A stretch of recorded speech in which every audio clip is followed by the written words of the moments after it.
Welcome to the Vilonia Eagle Football Pregame Show live with Steve and Connor from the sideline of Centennial Bank Field at Philip D. Weaver Stadium. Boys, take it away. Hello, Eagle fans, and yes, welcome to Centennial Bank Field at Philip D. Weaver Stadium tonight. We got a big one. It's Greenbrier is in town to take on the Eagles. It's a big game anytime they roll in town. Yes, Steve, you know it's going to be a big game when you already see the stands full at 6:30 to 6:30 o'clock. I'm sorry, I can't talk right now. But, you know, we have the game starting at 7, and you still have all these fans here at 6:30. You can look over to Greenbrier stands. They have a lot. It's going to be a great night.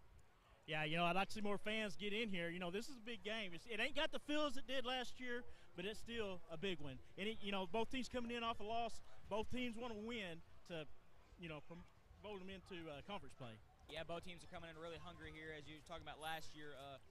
It's not maybe quite of the magnitude as it was last year because it's not the last game of the year. We're not fighting for the #1 spot in the playoffs, but we are fighting to make our way into the playoffs this year. You know, we're trying to get as many wins as possible right now in this tough 5A Central Conference. And Greenbrier has a really tough conference in the 6A Central as well, or West.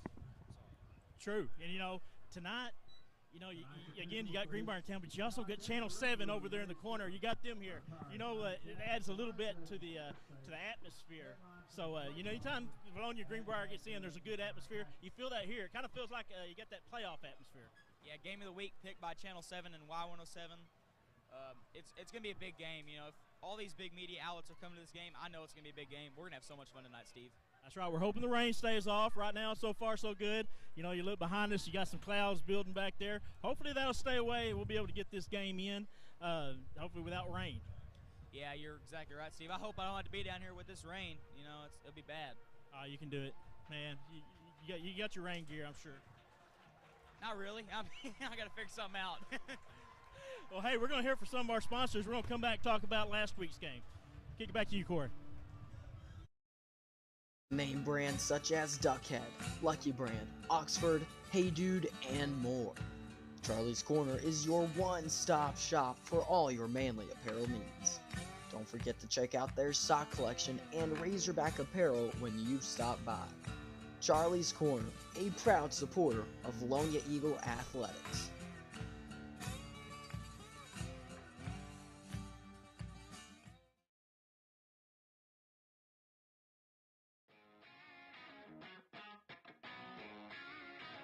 D&N Construction has been a proud supporter of the Vilonia Eagles as a locally owned and operated business since 2011.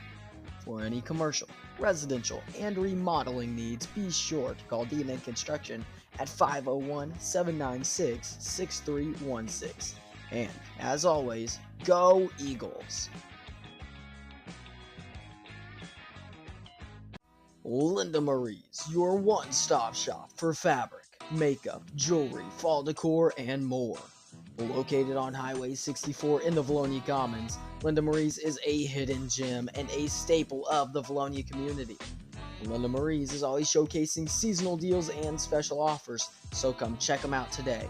Linda Marie's, a proud sponsor of Vilonia Eagle Vision and Vilonia Athletics. Growing up and raising a family in Vilonia, I've seen firsthand just how hardworking Arkansans are. But it's not enough just to work hard for your money. You need your money to work hard for you.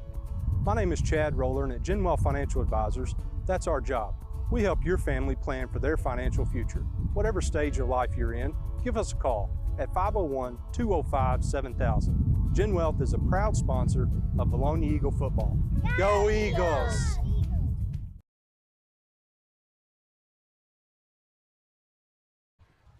And welcome back to the Vilonia Eagle pregame show live with Steve and Connor from the sideline. Fellas, tell me all about it. Welcome back, Eagle fans. We're here to talk about last week's game and what we did wrong, but also we did right, and stuff we can fix for this game, and just also some of the stuff that the coaches have gone over in practice, and what the players also think they need to improve on.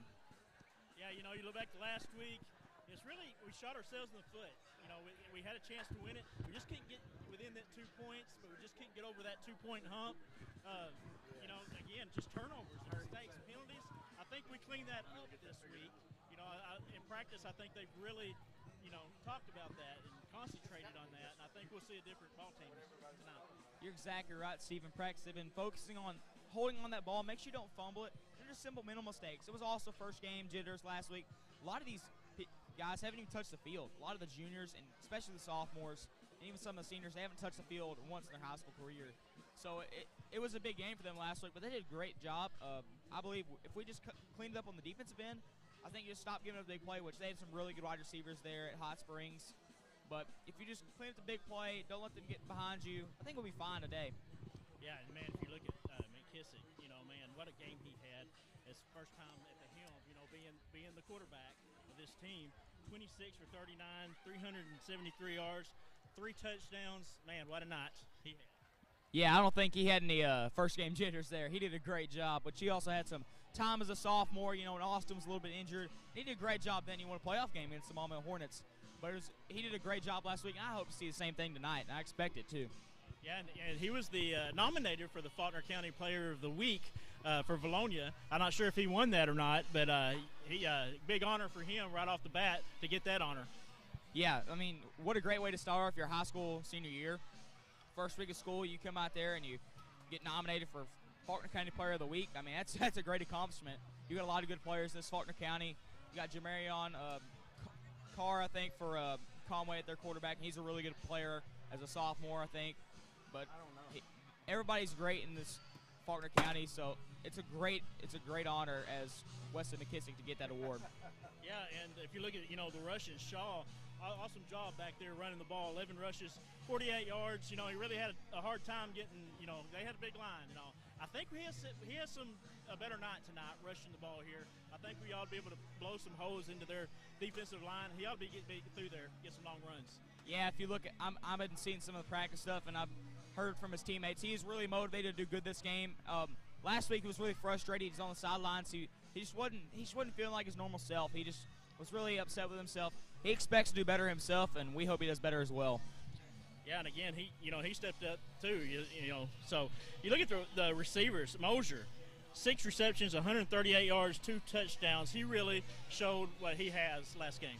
Yeah, Eli Mosier, very electric on that offensive end. He did a great job, as you said, with 134 yards, 2 touchdowns. I mean, being one of the big targets for Weston McKissick, he did a great job at getting open in space and being shifty when he has the ball. And that's what you really look for in a receiver, is being able to get open, but also being able to make plays after the catch. That's a great trait by that receiver. Vines, wow. Man, he seems to be the go-to, look for McKissick. 5 receptions, 180 yards, 2 touchdowns. Man, just when he gets the ball, he kind of got that Bartlett feel. Good things are about to happen. You put the ball in his hands, and he showed it last week. I expect him to have an awesome game tonight.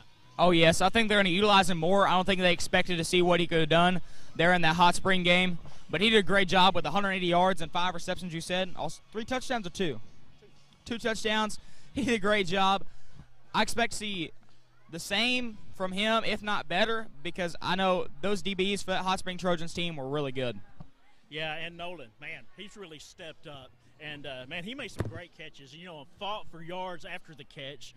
5 receptions for 54 yards. Just a great game by him. And, again, I expect to see him step up here in this game. If you don't get up for a Greenbrier game, there's something wrong with you.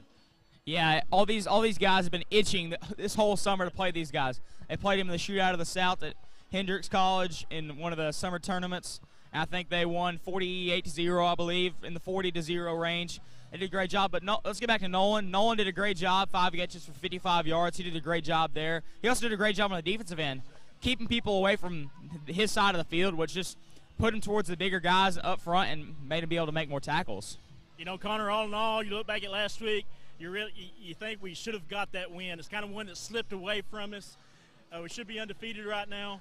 But, hey, let's get it rolling this week. Let's get past a very good Greenbrier team to promote us into conference play, and let's get it done here tonight. And we'll be right back with a look at Greenbrier and what we might see tonight. Johnny and Jackie Fawkes own and operate Vilonia Realty alongside their children with over a century of combined real estate experience. Located at 1037 Main Street across from Centennial Bank, Vilonia Realty is dedicated to offering professional, knowledgeable, and confidential services to all of our clients.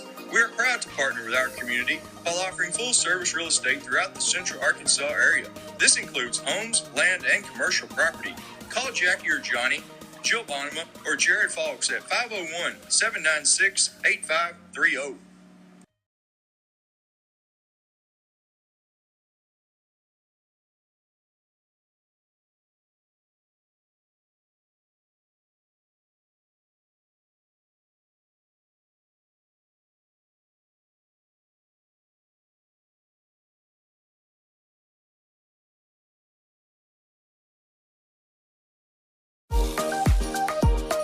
Hi, I'm Mike Matos, owner and funeral director at Vilonia Funeral Home.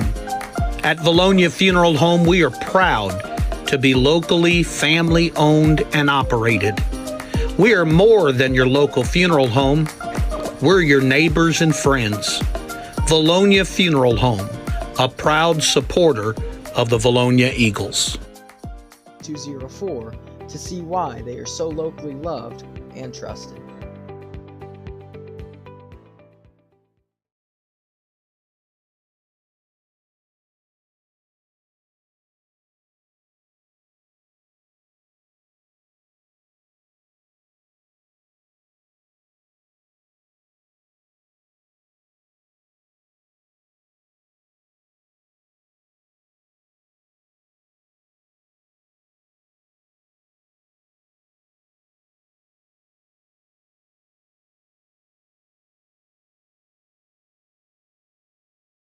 Hey Arkansas, we've done it again with our new two-story home. That's right, a two-story factory-built home with up to 3,400 square feet. You'll have to see it to believe it. If you can dream it, we'll build it with your family in mind. We bring you the newest innovations. That's why we're still Arkansas's #1 dealer. Come see us today. We're Hawks Homes, Little Rock and Conway. Hawks Mobile Homes. We're home sweet home.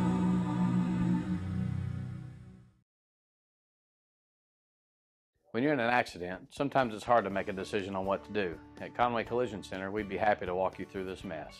As a family-owned, long-standing company, we walk you through every step of the process while valuing and respecting your car like our own.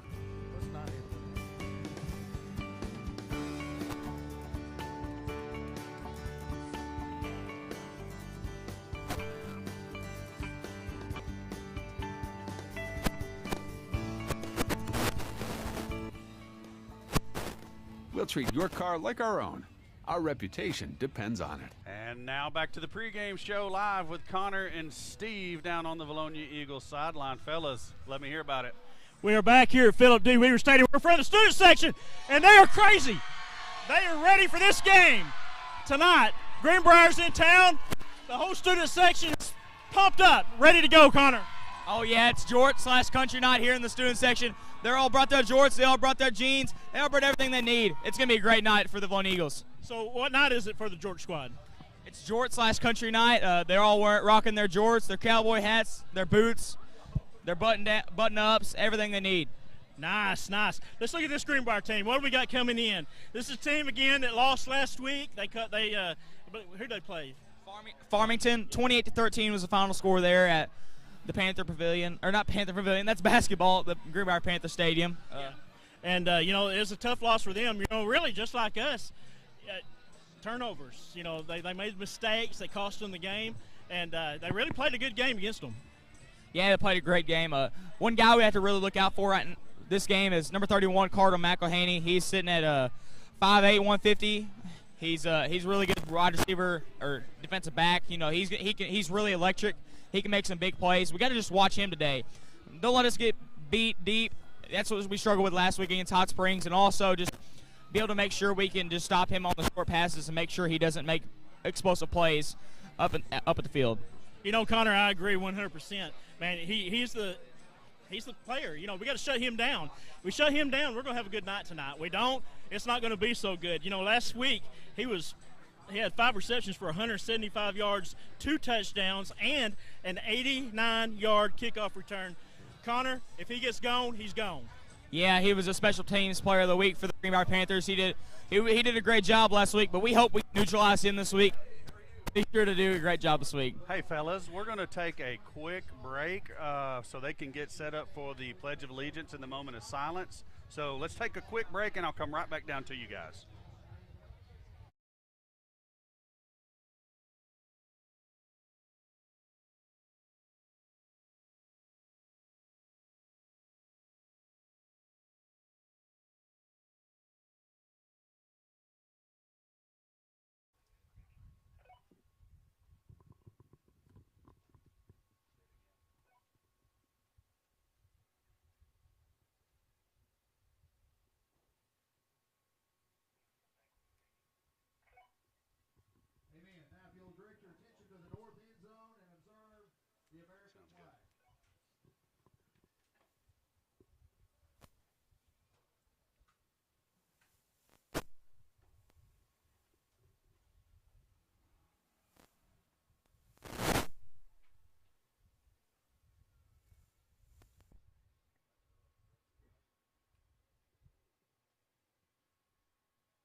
I guess, worn because I think last week, Whitehall got lucky. I think Sheridan ran out of gas at the end of the game and ended up coming up with cramps, a bunch of key players out of the game. And Lou, Whitehall's comeback last week for the win late in the game. All right, next one, Rivercrest at Mills University Studies. I have Rivercrest. Yeah, I think, Steve, I'm going to go against you here. I think Mills University Studies is going to do a great job. They have a lot of great athletes here. They're at the Mills University Studies there. I think they did a good job over Rivercrest. I'm going Mills, fellas. I got Mills in that game. I do too. I got Mills. I think Mills just got way too many athletes for Rivercrest tonight. All right, next we got Morrilton at Clarksville. Motown. I'm going to go Motown as well, Steve. They got the big boys up front. They're going to make a great push all night tonight and make great room for their quarterback and running back. Motown, baby. Motown's going to roll downtown and hammer down on the Panthers tonight. All right, Central at Pine Bluff. I got Pine Bluff in this one. I'm going to go ahead and agree with you, Steve. Central is really a basketball school, athletes on the basketball court. But I think that Pine Bluff's going to be better at football this season. I got Central in that game, fellas. I'm going to be the wild card. I don't know what Allen was going, but I'm going to try to be the wild card and go Central this time. No. This is I'm going to go Pine Bluff in this one. I think, yes, historically, Central has got a good football team, but not this year. Pine Bluff is going to whoop them up. All right, we have Forest City at Robinson.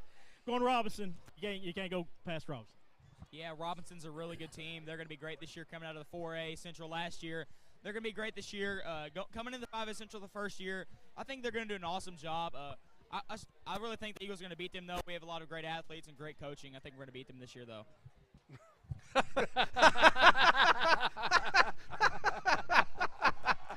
Okay, Connor, I like the bravado. I'm Yes. going all day with the Senators. Senators, hands down. You don't even make any funny lingo on that one. Senators going to hammer them. All right, we have the game here tonight. We have Greenbrier here at Vilonia. I'm going to wait for my pick. I'm going to let y'all pick. I'm not a blue blood, Steve. I bleed Eagle Red. I'm going the Eagles. Touchdown, V-Town on repeat tonight, fellas. Yeah, I'm a homer. Vilonia. All right, guys, here's my pick. I got someone to help me. Come on. I'm going Vilonia tonight with a big win. They're going to bring the cup home. Let's hear it from the student section. They're ready. All right, we're going to kick it back to you guys. All right, great job, fellas. Back up here to me and Alan in the booth as we get ready for all the remainder of the pregame festivities with the coin toss and Yes. and captains and whatnot. And That's right. We got some special captains tonight. we do have some special captains tonight. Do you want to? No, we'll wait. Okay, I'm just kind of building everybody up. I didn't want to forget here. I'm trying to get moved was over from my one seat to my other seat. So this new format of the pregame show, while I love it, it's kind of got me out of my groove. I didn't get to do my normal little intro that I normally do. So let me introduce the crew and the cast as my good friend Alan Wade is to my immediately left. As always, Ben Duff, the man, the myth, the legend on the main camera. Of course, Steve Austin will be up in the booth momentarily in the producer's seat.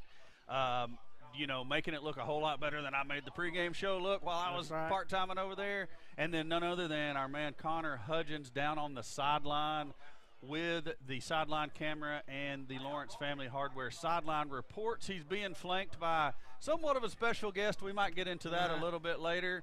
But right now, Alan, we've got the Big Blue from across the county, cross-county rivalry coming into town. The Panthers, we don't want to talk about how that went down last year because it was not good for the Eagles.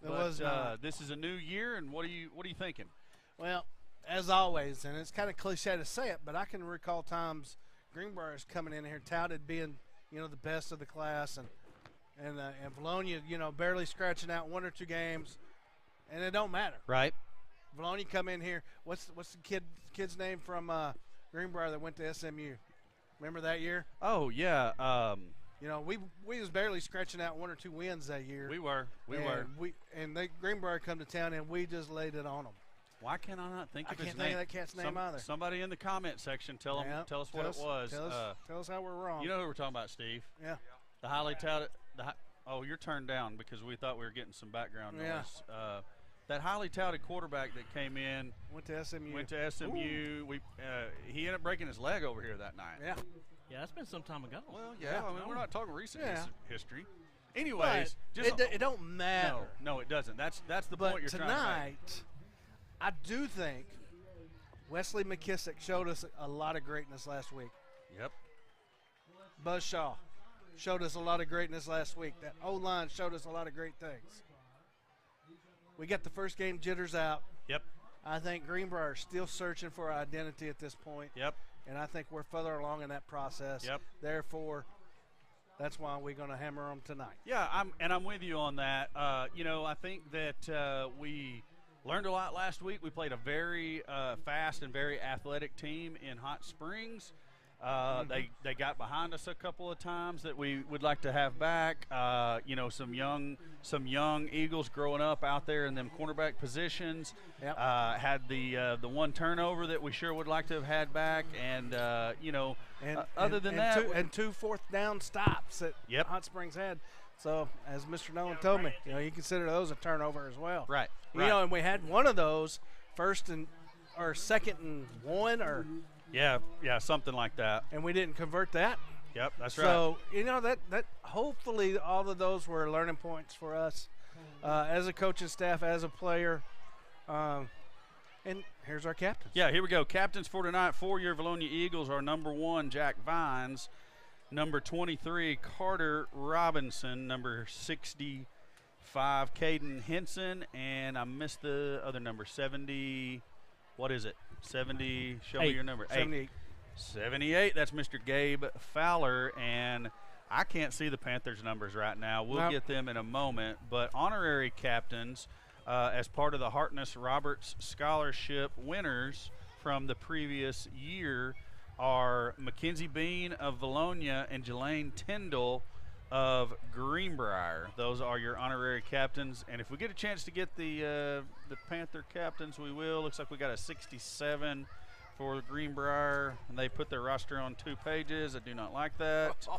Cole Livingston, and I can't see the other ones. Anyways, that's what we got for number 2, Matthew Bernard, and there's one more captain we do not have the number for just yet. Either way, Alan, do you want to – we'll talk some more about Hartness Roberts later, right? Yeah, or do you sure. want to do it now? Go ahead. So the Hartness Roberts Scholarship – Greenbrier won the toss. They're going to take it in the second half. So that means your Eagles will be receiving the ball first. Yeah, Neil Burcham was the quarterback that we were trying to think of. Thank you, Mr. Davis and Miss Talley. We certainly appreciate that info. Ooh, speaking of Miss Talley. Yep. We got some Heber McKissick cookies we tonight. did, the Eagle Pride cookies. And Douglas Talley named them according to Miss Heber. That's the folklore. That's the legend. That's the legend that Miss Heber gave us. Last captain for the Greenbrier Panthers was number 10, Matthew Garrett. So there's all 3 of those guys. Can't say enough good about Miss Heber McKissick and what she's done over the years for a lot of the Eagle programs and different things up here in the press box and whatnot. So anyways, Eagles will receive the football to start the game. I look for us to take it down the field and put some points on the board right away. Let's roll. Greenbrier game last week, as you said, Farmington pretty much did what they wanted to. Farmington by 29. I wouldn't have thought that coming out. Farmington was a tough win for us last year, though. They are up and coming bunch, and they're eager to prove themselves. And I think Greenbrier just probably run into that buzzsaw last week, where again, like us, we're trying to identify. Get our identity about us, and Farmington was returning everybody. They started a sophomore last year. They did. At quarterback. And Greenbrier is basically in the same boat reloading, rebuilding phase that we are. They graduated a bunch of senior contributors out. They're very sophomore heavy on their roster just this year, just like your Vilonia Eagles are. So it's going to be an interesting matchup. I'm looking forward to a great game. It's going to be a great game. Rivalry week, as we used to say. You never know what's going to happen in a rivalry game. And that's right. Some good rivalry games on last night. That's right. Battle of the backyard. Yes, here we go. Vilonia Eagles coming onto the field. And Carly's a cheerleader this year, and I told her number 1 job is don't get rolled up by a football player. Just make sure you get a head start on them. We got to find her. She's right there. You see her? Yeah, I see her now. Okay. So, anyways, I said just please don't get rolled up by a football player, because Connor's going to be right there with the camera, and it'll be really embarrassing.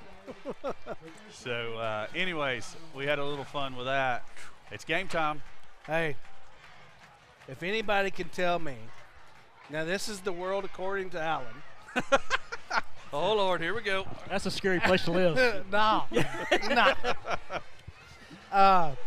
The all-time, and this is not just me. This is my research that I've done.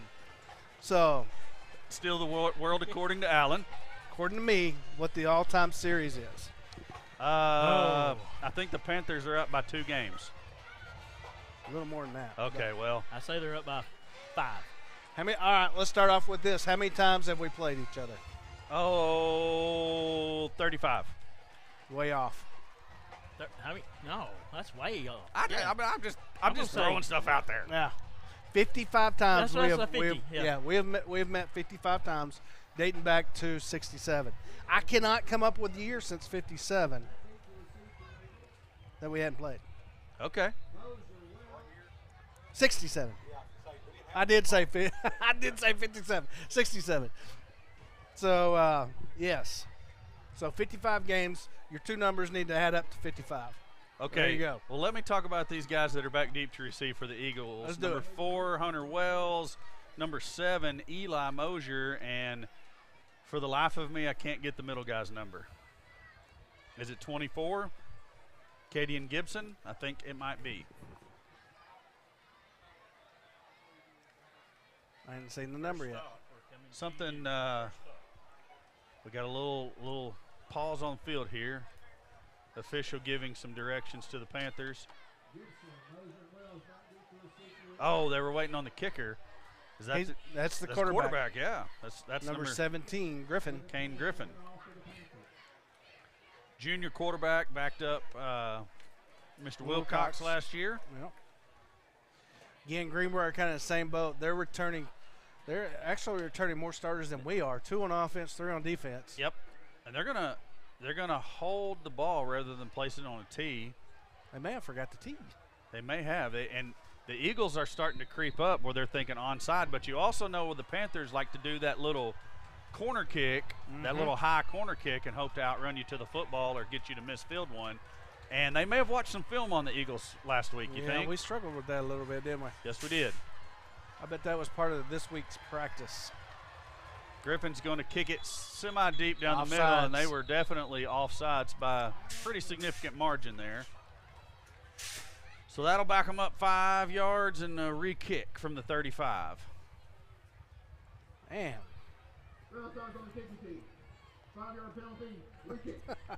Gotcha, Rich. I'd like to say congratulations to a former Eagle player. I played with his dad, Richie. He this year started a coaching job at North Little Rock. Michael Atkinson, Yes, sir. Former player, was recently promoted to the North Little Rock offensive coordinator position. OC, baby. Oh, wow. I saw those. So- So I was in Oklahoma all week for work, and I saw those North Little Rock buses headed towards Northwest Arkansas somewhere on my way home today. And I'll tell you where. In just a Griffin moment. is going to elect to use a T this time. They didn't forget their T. Nope. I think they probably got a little bit of a read on their kickoffs to see what adjustments the receiving team makes. Bit deeper kick. It's going to be taken by Eli Mosier. We know Mosier's got some wheels. He can take it to the house. He can. He's going to get ran down around the 29-yard line, and that's where the Eagles will set up for their first offensive drive. The Wildcat bunch headed up to Fayetteville tonight. Okay, playing the Purple Bulldogs Yeah. of Fayetteville. Mr. Halter's on board tonight. He wants to know how many Eagles are on the roster, and I've got it in front of me, but I can't count them fast enough. So we'll work on that here in a moment. Kicks it's looking to throw. Pass is complete. That's number 10, John Mason Halley. We were corrected numerous times this week. 5-yard pickup on the pass to Halley. So the Eagles will be looking at 2nd and 5. Kissick rolls to the pocket to the right. He's got a man. You know, both passes a little short. Yeah, and the receiver's doing a great job going down and getting them. But we need to go ahead and get them up, get the passes up, so that we can let our receivers go make plays. Yeah, flag on the play. It's going to be a hold on the Eagles, and one of the Panther players picked the flag up and was carrying it around. That's a no-no, son. And that's going to be a big penalty. One. Yeah. That's a big one because that's back at the 30. So that's going to spot it at the 20. 2nd 19 now. Yes.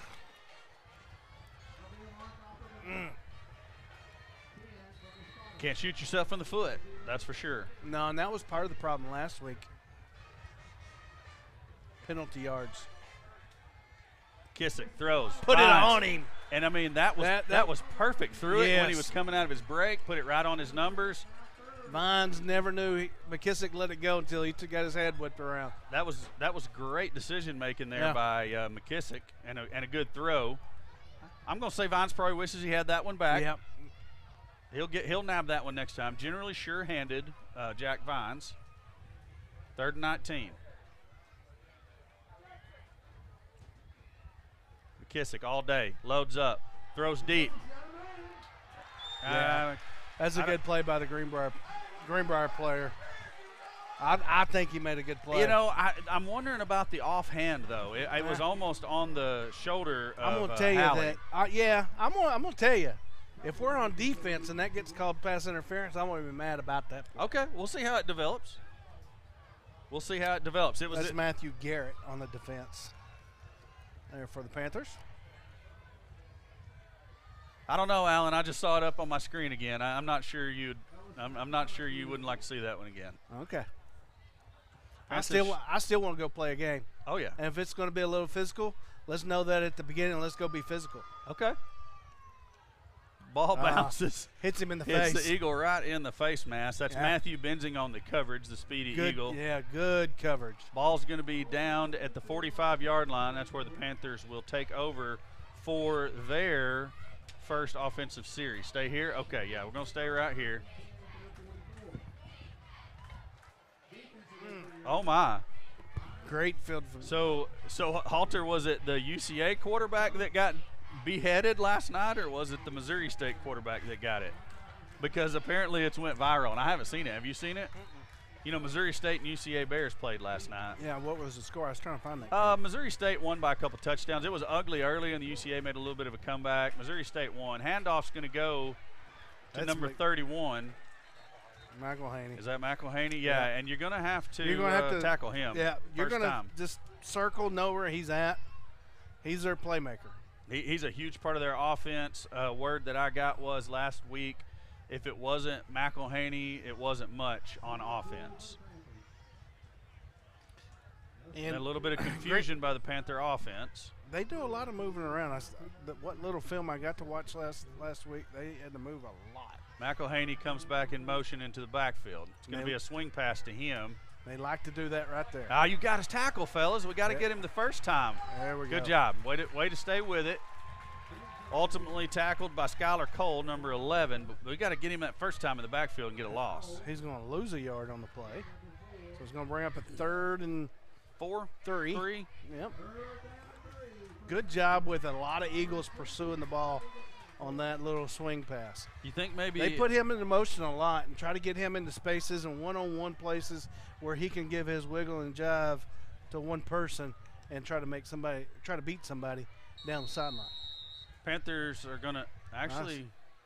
Nope, he's calling everybody over for something.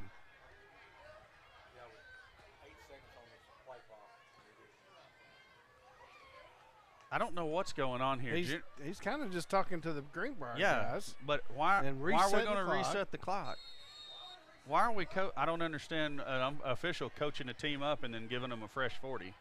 Yeah, well. That's unfortunate. Yeah. It's going to be McElhaney on the sweep play. There's a hold. He's going to get a lot of yardage, but our end got held. So it's coming back. It's all for naught. Yep.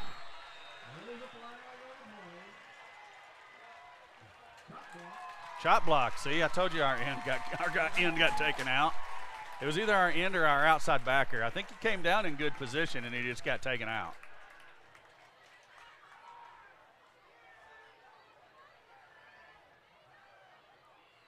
I think it was Skylar Cole actually trying to come through the middle.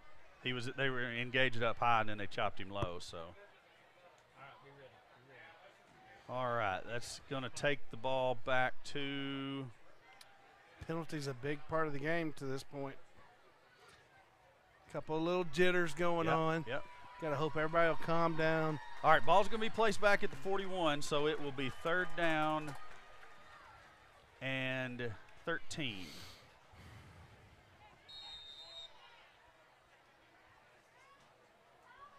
Hewitt checking out. I didn't realize there was a Hewitt on this team. Miller. Hewitt was he was one of the returning starters. I believe he played linebacker for him last year. Are you talking about Eric Hewitt? Mm-hmm. Eric Hewitt's listed as a sophomore. Okay, well, sorry. You're thinking of his older brother. Maybe so. Yeah. There. Man. That's a great pass and a great catch. Yep. Tackle made by number 4, Hunter Wells, but that's a big gain. That's enough for a Panther first down. Man. Simpson just finding a little space there in that zone. Garrett was able to put it right on him.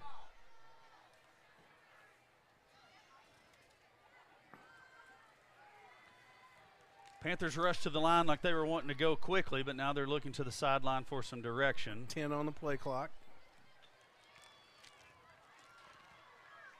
Under 5 now.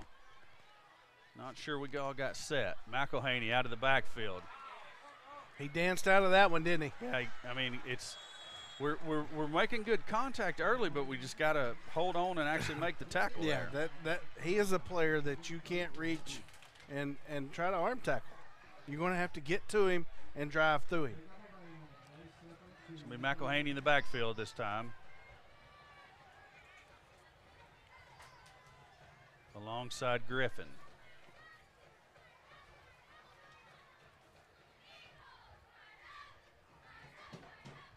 Trying to get the free yardage. Play fake to McElhaney. Throw over the middle.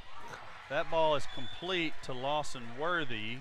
He's taken down by number 22, Brandon Jones, but it's enough for another Panther first down. They're doing a good job keeping Garrett clean. And that's buying him just enough time. He's able to find that open receiver. He's doing a good job keeping his eyes open downfield.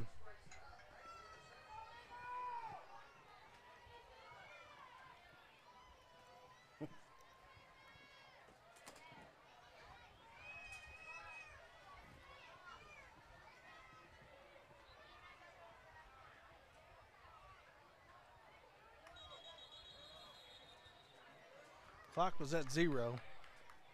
Did the Panthers call a timeout from the sideline? Nope. Delay of game. They didn't make it. That's good. They are probably in an area where we'll have to stop them. Oh, I'm sure it's 4 down downs territory, yes. I don't know what their kicker situation is, but generally speaking, yeah. Especially in this, rivalry atmosphere, visiting team, you want to put big points on the board if you're given the opportunity.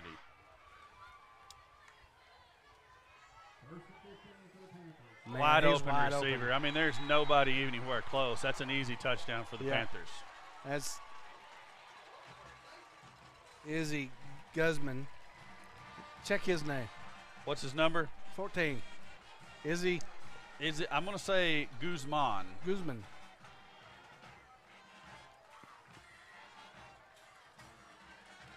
And you just can't get any more wide. That's just seam No, route. I mean, it's just.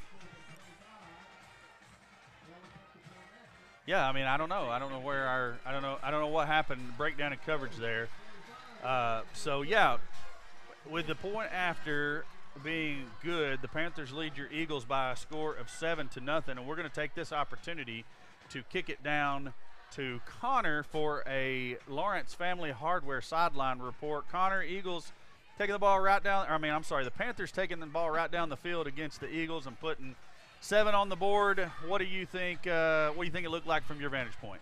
Well, Corey, I hope I saw wrong there, and I thought you were saying the Eagles have scored that touchdown. But, I think the Eagles, we're getting beat over the top. That's what happened last game at Hot Springs. We just need cleaned up over the top. Stop the over-the-middle passes. You can let them get to the outside and try and get them out of bounds there. But over the middle, it's kind of hard to contain that.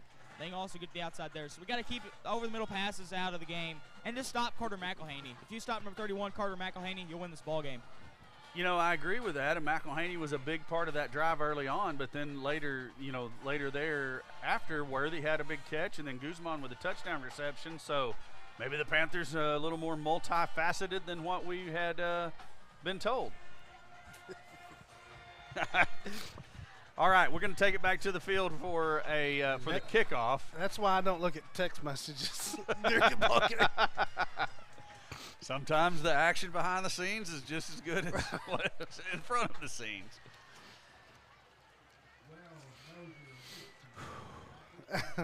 Griffin kicks it deep. It's going to be Mosier again. Bring it this side of the field. Bring it. Oh. Yep, way to break the tackle. Now get upfield. Good job. Good block there. There we go. Great job by Mosier. And the ball is apparently on the ground. And I'm waiting a signal. The Panthers, of course, think they have it. But Whitecap points Greenbrier. Oh, my. That's bad news. We're going to have to wake up, fellas. Like we said, you know, got to take care of that football. Yep. And I couldn't really see what happened. I mean, Ben had a good camera angle on it, but you get the helmets of the sideline players in the way, and we couldn't really see from our vantage point either. Nonetheless, ball ended up on the ground somehow, and the Panthers recovered, so now it's going to be their football deep in Eagle territory. Starting at the 33. Yep. Need a turnover. Like in our favor, rather. Yes. Or just a stop. I'll take a stop at this point. Stop would be just as good.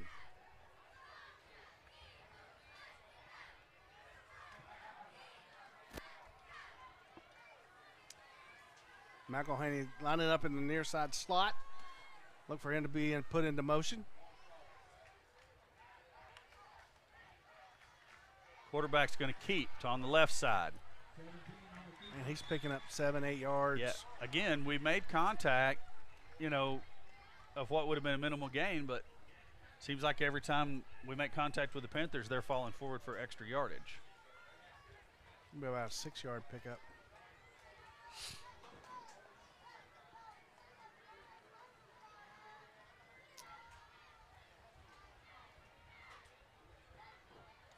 Second down and 4.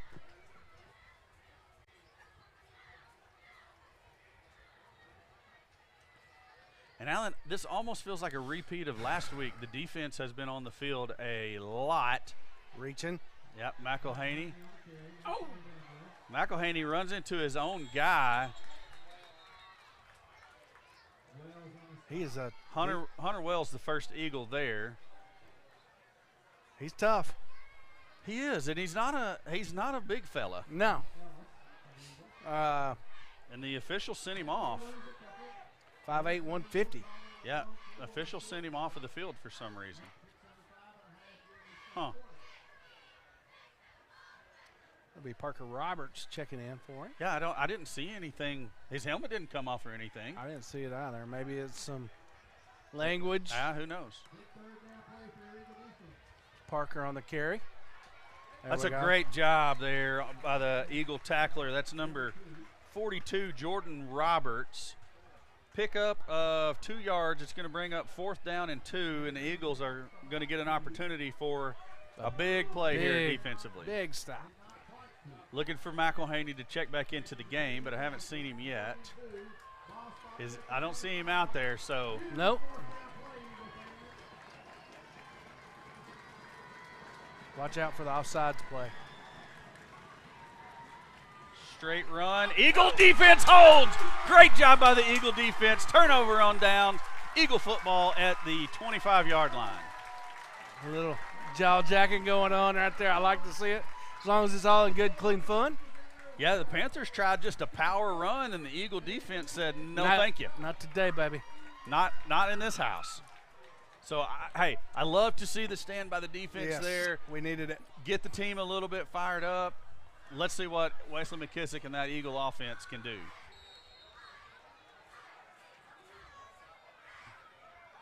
McKissick sends a man in motion.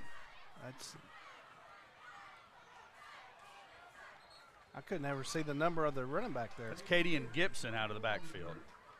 Okay.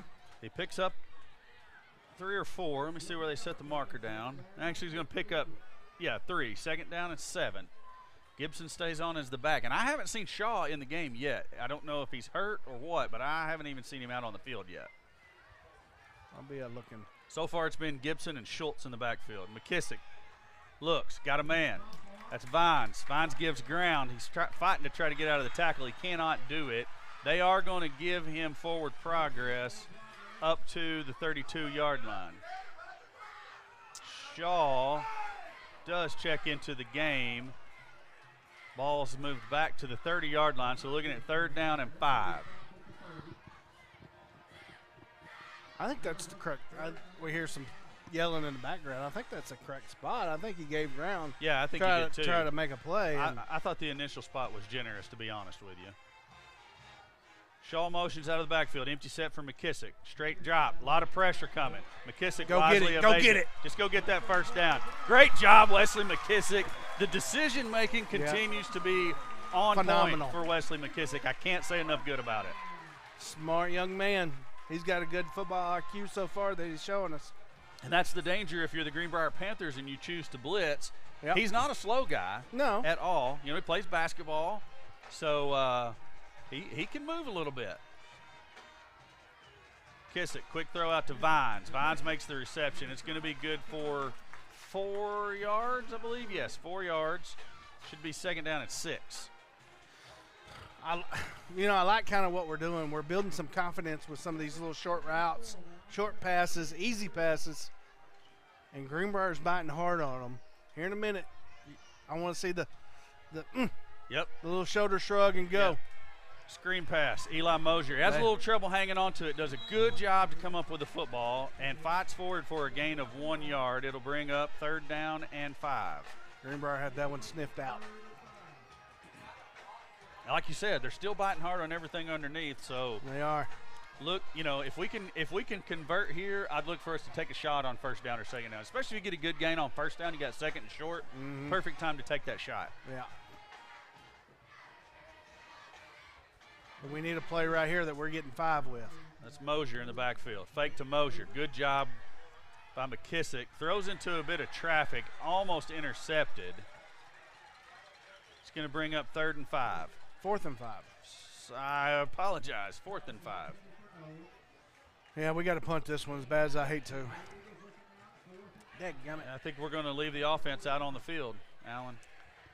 We may be going for the free 5, and I don't hate it. No, I don't hate that either. But McKissick can also punt. Oh, this is true. Just over 2 minutes left in the first quarter, as you can see on your screen. Uh-oh. Greenbrier didn't like something they were seeing there. And I don't know what. Yeah, we're going to take a quick commercial break.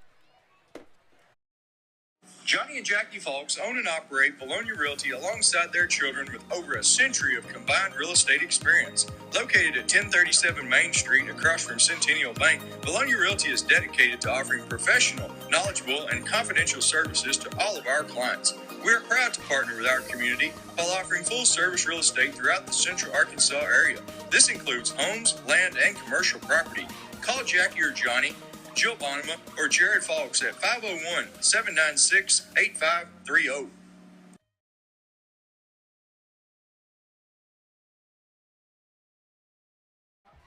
Back to the field. Eagles looking at a 4th and 5. The offense was on the field when we left you. Looks like McKissick and company are headed back out to the field.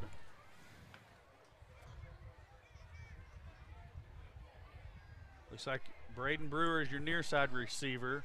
We got trips to the top. Vines, Mosier, Nolan.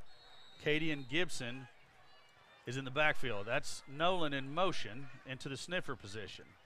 Now Wesley's going to back up maybe into a punt position. It is the quick kick, and it comes off of his foot kind of sideways. Does take a nice eagle roll, and I'm very thankful for that as Eli Mosier downs the football back at the Panther 32. So,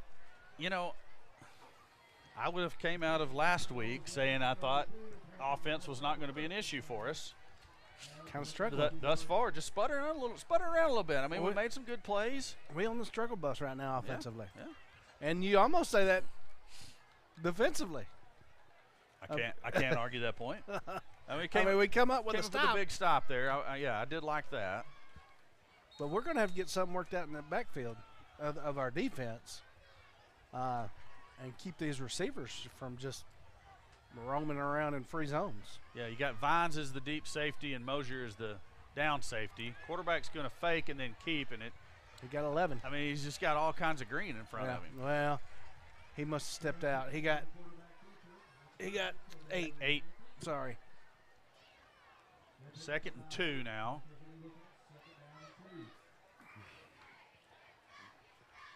There was a question earlier on the chat here that it was during the pregame show, we never got around talking about. Why is this game so early in the season? Greenbrier moved up to the 6A this year, so they're in the 6A classification and we're in the 5A classification.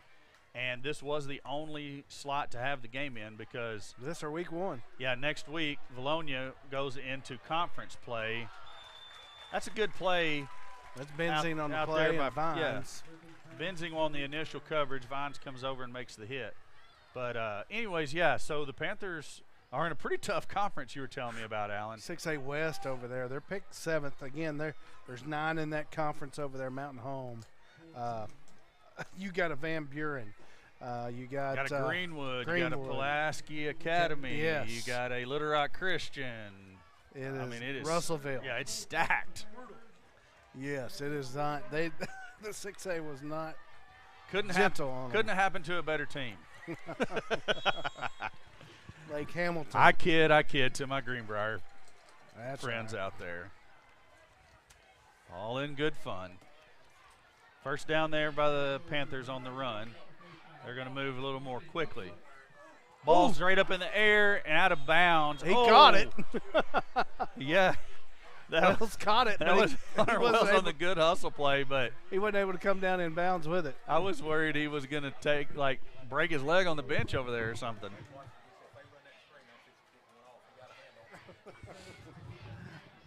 I think Wells was ready for that screen.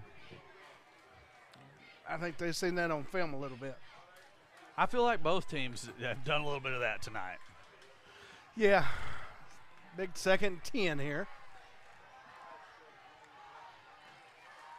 Swing pass to McElhaney. Got to come up with it. There's 3 tackles. Skylar Cole continues the pursuit and makes the tackle along with Benzing, but yeah. I mean, that was a 6-yard pickup, and we had him at the line of scrimmage. Can't do it. If we do that tonight, we'll lose.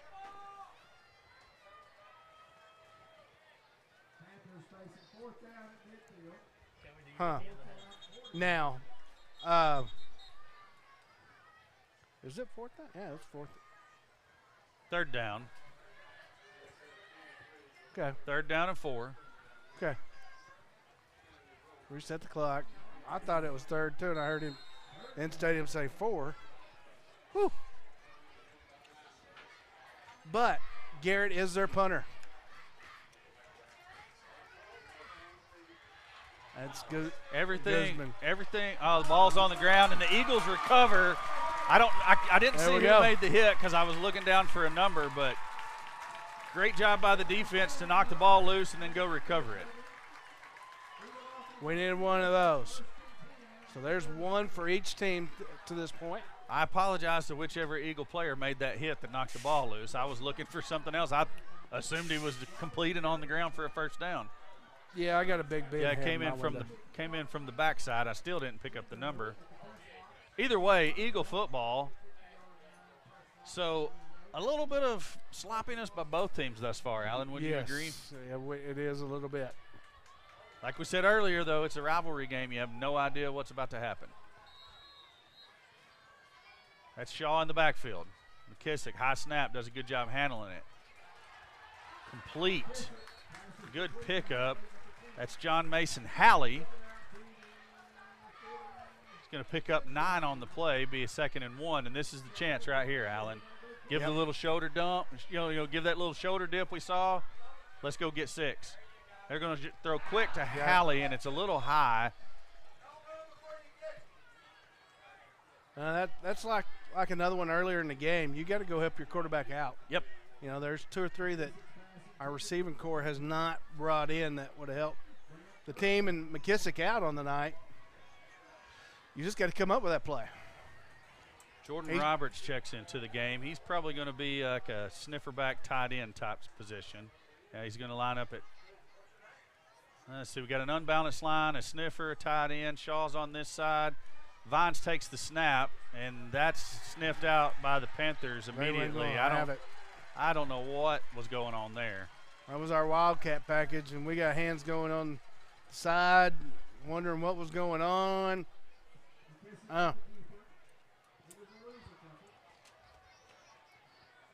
right, looks like that is going to be the last play of the quarter, and we're going to take this opportunity to go down to the sideline with Connor for a Lawrence Family Hardware sideline report. Connor, your mic is maybe not turned on, my friend. Check that for me, please. That was a mouthful. Well, I was trying to slow down to see that mic connect. All right, let's kick it to commercial and see if we can get Connor's mic connected, because something's not right here. I'm Brian Lane. Lane Family Dentistry has been serving the dental needs of Vilonia for over 18 years. I live in the community, my kids go to school here in the district, and my family also attends church in Vilonia. This is my home. At Lane Family Dentistry, we provide many services such as Botox, dermal fillers, aligners to straighten teeth, implants, tooth whitening, and smile makeovers. We also treat sleep apnea. Call Lane Family Dentistry. We are a proud supporter of the Vilonia Eagles. Go Eagles! Microphone issue solved. Connor, 4th down for the Eagles. What are you looking for here offensively? Well, I think we're going to go for it here. We got a little short 4th and 3 action right here. I think, they tried to go Jack Vines in the center. I think Greenbrier knew something was up there, but I expect a little short pass, dink and dunk to maybe Eli Mosier or Jack Vines, or a little short run by Kanan Shaw. Yeah, and as I'm looking here, I know you're not looking that direction, but we actually have our punter on the field, so the Eagles are going to punt it away. We'll come back down to you here momentarily when we get another break. That's a good punt by Dalton Ellis. Taken by McElhaney. He's dancing. Great job by Matthew Benzing. He gets down and makes contact initially, gets back up and comes and makes a tackle from behind. Great job there on pursuit by Mr. Benzing.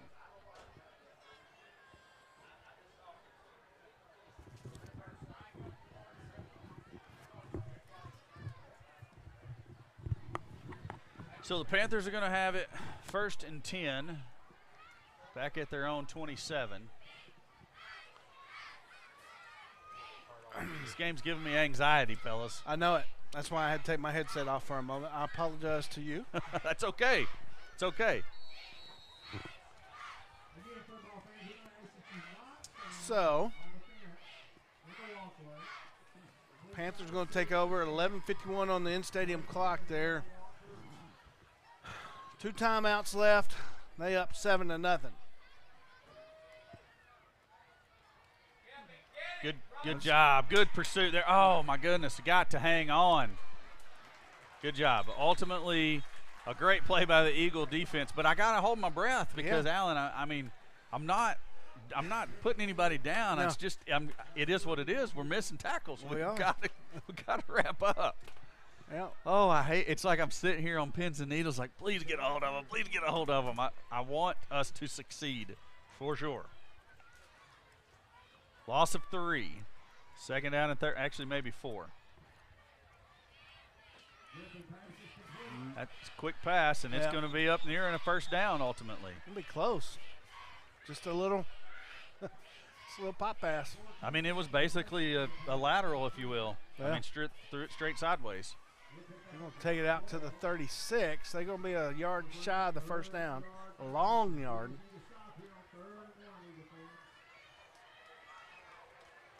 If you're the Panthers, are you brave enough to go for it from here if you basically get stalemated at the line of scrimmage? I don't know. No. Not at this point with a No, lead. no. They're going to punt it if we stalemate them. Right here. Looks like we're backing out of our blitz. That's the big back. Yeah. You said his name earlier. Parker. He gets plenty for a 1st down. Yeah. Parker Roberts. He's going to bring it up into plus territory for the Panthers. No, it's right there at the 50, so close to Dead plus. center. Yeah, Some defensive adjustments for the Eagles.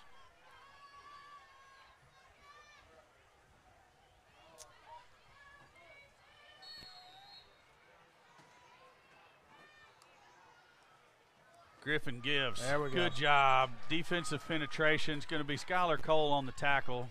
Loss of 1 and bring up 3rd and 11. That was a direct result of that blitz coming off that, what we call the B gap. There by Braden Jones.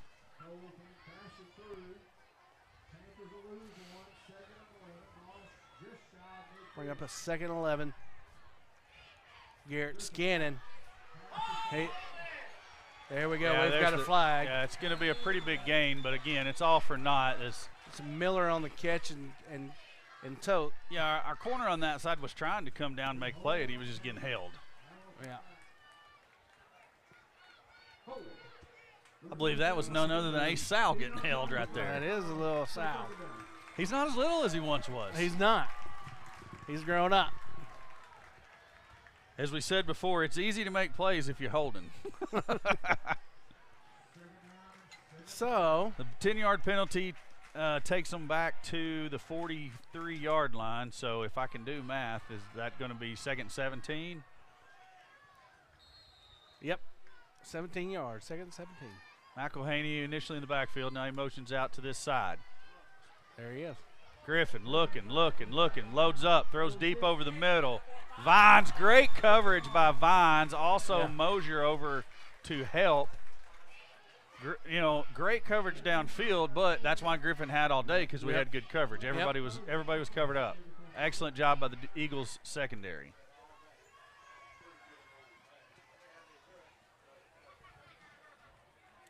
Miller coming off, and let's see who checked in for the Eagles. They're still trying to figure out where they're going. Yeah, Bullock. Check out Bullock checking in. There at that nose guard position. Empty set for Griffin. McElhaney now goes in motion. And that was actually a pretty slick play, to be honest with you. And He's gone. Yeah, that's going for 6. Ace Sal, the lone man with a chance, and can't make the play. McElhaney takes it in for 6. And, I mean, that was, Griffin wanted to throw that ball early, and we had somebody in the backfield that disrupted it. So he just waited until McElhaney cleared through it and threw it on the other side. I mean, you got to give him credit. It's heads-up football. Yep. So Panthers currently lead it by a score of 13-0. And, Alan, the similarities between this week and last week just continue to stack up. Don't look like we're ready to play. If this ball hits the left upright, I'm going to say it's the same game being played over and over, because this is exactly the same end of the field and everything. Yeah. High snap. Ball. Oh, it almost did. God. Did he miss? He missed. And it was wide left. It almost hit that left upright. Holy smokes. Oh, my goodness. Okay, hey, all right then, I'm going to call the Eagles to go on a rampage here and start scoring touchdowns in droves, and we're going to score 80 points combined tonight. Take it away, Steve. Growing up and raising a family in Vilonia, I've seen firsthand just how hardworking Arkansans are. But it's not enough just to work hard for your money. You need your money to work hard for you. My name is Chad Roller, and at Genwell Financial Advisors, that's our job. We help your family plan for their financial future. Whatever stage of life you're in, give us a call at 501-205-7000. Genwealth is a proud sponsor of Vilonia Eagle football. Go Eagles!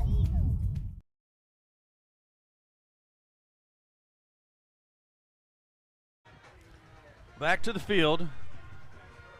Eagles set to receive.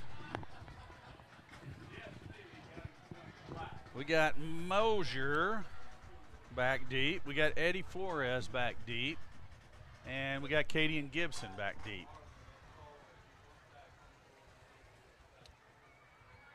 Panthers just having their way with us right now. I don't know that we just talked about it here in the booth while we were at commercial, but don't think we've had a first down yet. Yeah, no, I have not called the name of our friend's business just yet. No? Southern Tees. Did we miss it? No, I don't think so. Southern Tea's gracious enough to sponsor Vilonia Eagle first downs, and we haven't given them any love tonight. That's going to be Gibson all the way back at the 10. Gibson cuts it up the middle, makes it all the way out to the 30-yard line. Maybe they're going to give him the 31, and that's where the Eagles will take over for this offensive possession. So, and, we hadn't had terrible positioning on the field tonight. I mean, we haven't. And, I said the similarities from last week's game, there are a lot, but, score is the same. Offense hasn't been able to get anything going. We've turned it over once. Now, there are some differences. We've, taken one away from them, and we haven't really gotten beat deep but the one time. So, in ways it feels a little bit better. And that was a short pass. Yeah, that was Braden Brewer on the reception. He's going to pick up 6. You talking about the one that McElhaney got called back? No, the touchdown. We got beat over the top. Yeah, that was. It was just a defensive miscommunication was what happened on that one. Yeah. Okay. So it's not like against Hot Springs where the guy's just streaking down the field and we're nowhere around. Yeah.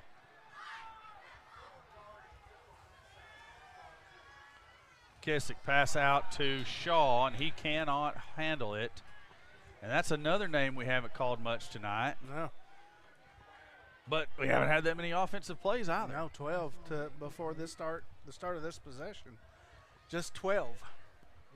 Shaw's going to check out. Gibson's going to check in. I don't know. Shaw's seeing the trainer. I'm wondering if something's going on with him tonight. Yeah. 3rd and 4. Eagles looking for the first down in the game. McKissick looking. Has a guy deep. That's Mosier. He's getting held. Where's the flag? Where's the flag? Oh, my gosh. His jersey got almost completely pulled off of his back. Oh, we got to we got to have that one. Yeah. We have got to have that call. What did he say? He called it from way back here? Yep. Roughing the passer. Oh, roughing the passer. Well, okay, that's all fine and good. Actually, should have been about a 30-yard penalty. Yeah, and I just saw that roughing the passer replay here. That is a Southern Tees first down. Steve was waiting for it. The roughing the passer wasn't as egregious to me as the hold. So I'm going to say maybe it was I don't know. Officiating sports is an interesting gig. It's hard. Yes, it is. Schultz. Good job to evade the first tackle. Nice hard running by Schultz. I like it. Yes. Richard Schultz on the run. Shaw's going to check in for Schultz now. I don't hate seeing those running backs keep moving in and out. Keep their legs fresh. There we go. Schultz doing a good job just stopping, cutting, letting the blocker get in front of him. Finding a lane, picking up 5. Buzz Shaw. Great job, Shaw. That's another Southern Tees first down. They're coming in droves now, Steve-O. I tell you what, I was going to say it. Before this possession, bet we didn't have 3 rushes in the game. Probably not. It was all through the air, but I like what I'm seeing now. And that will open up more of the passing game as well. It's going to be Shaw again. Shaw puts his head down. Nice job just keeping those legs churning. Is it Buzz Shaw? Buzz Shaw. Buzz Shaw. Yep. And 5 yards. 2nd and 5 now. If you're picking up 5 every time. They can't stop it then. You're going to score. Shaw motions back into the pistol formation behind McKissick. McKissick's going to throw. He has Vines.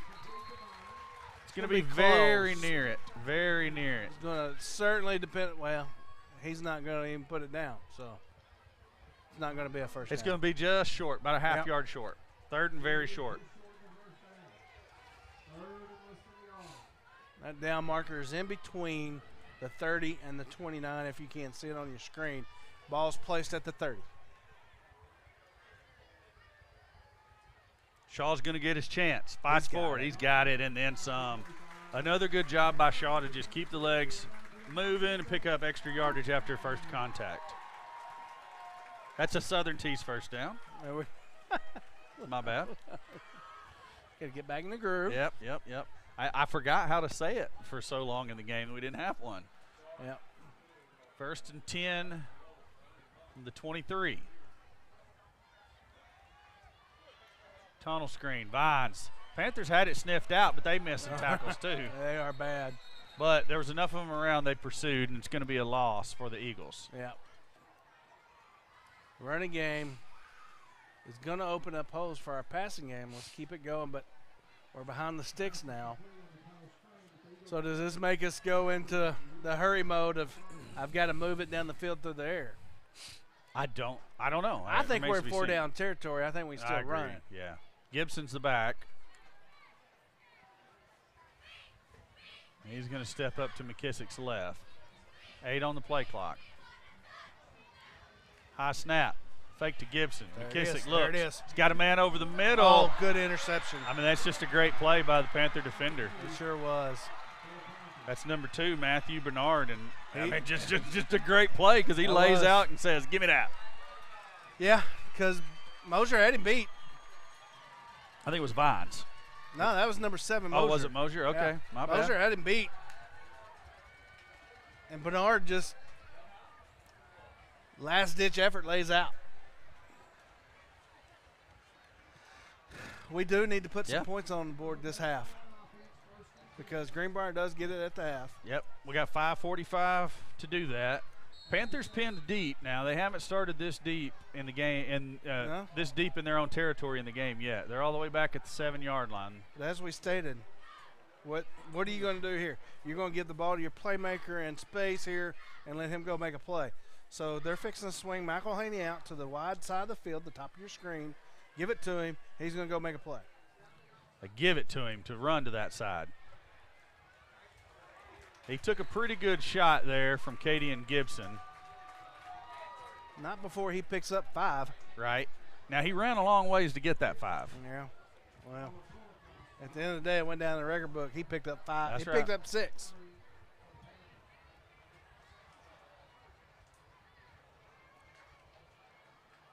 That's how they're going to get out of the hole. McElhaney. And he's just still on his feet. Yeah. It's unreal how he stays up with that many Eagles on him. There's 2 plays, 25 yards from McElhaney. They just give him the ball in space and let him go make a play. The Panthers not so deep in their own territory any longer. Ball's placed down at the 31.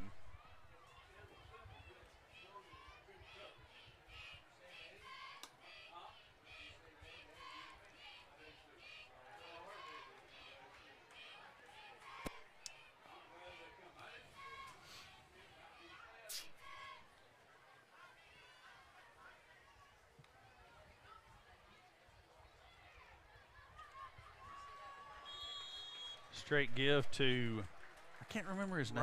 Roberts. Picks up a couple. Parker Roberts. I'm not so sure the Panthers aren't doing a little clock milking as well. I don't blame him. Nah. I mean, because you one giveaway from McElhaney from scoring and getting the ball back at the half. That's a 14-point swing. Yikes. I don't like it. That's a 28-point deficit for your Eagles, or 27. Somebody's slipping out here. Look at 88 at the bottom. It's Lawson Worthy. Picks up about 6 or 7. Still going to be shy of the first down.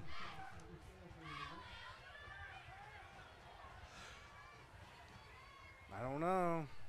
They looking at it. First down, Panthers. Okay. I stand corrected.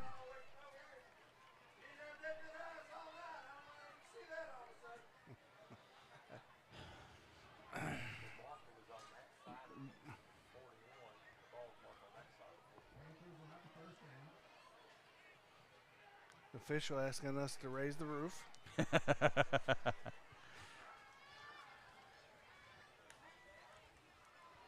Roberts. Ooh, nice stick by somebody. Who is that getting up off the bottom of that pile? That's Skylar Cole. I think his ears are ringing just a little bit. Yeah, we might need to. We might need to. Yeah, we might need to get a sub in for him. Yeah, Coach Davison was saying, get down, get down, get down. Skylar's a tough kid, but that was a mighty big lick. So we're going to take a chance to go down to Connor Hudgens for the Lawrence Family Hardware Sideline Report. Connor, that was a big stick by Skylar Cole, but I think he paid a little bit of the price as well. Yeah, he's getting a little hurt down there on the field, but he let a big hit. You know, I think we're going to have somebody come in for him. Yeah, it's going to do just as great a job as he did. Jordan Roberts has been really good on the D-line, or not D-line, outside linebacker slot so far. He's had some great hits. He's got a fumble recovery, forced fumble. I think he's been really good so far. That linebacker core has been great. Yes, the linebacking core has been all over. The thing we're noticing up here is, we're getting to the spot to make the tackles. We just got to wrap it up. So hoping that we get that cleaned up here pretty quickly, if not by halftime, and then get the offense going a little bit. We're going to take it back to the field as everybody's set up to make the play here. Eagles show blitz. They do blitz. Great catch by number 4. That's Guzman. How did we decide we were saying that? Guzman. It's another Panther first down.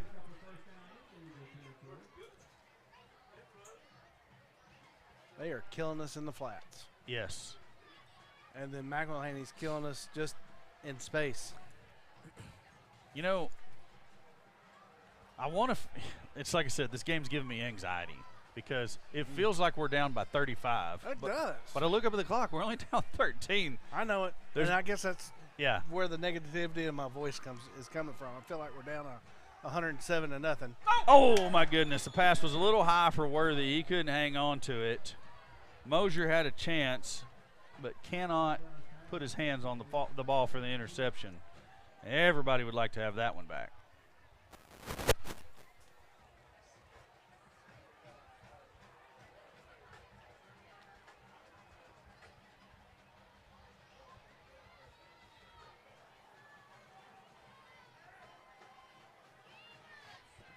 So, Alan, at a minimum here, we need to make sure they don't put any more points on the board.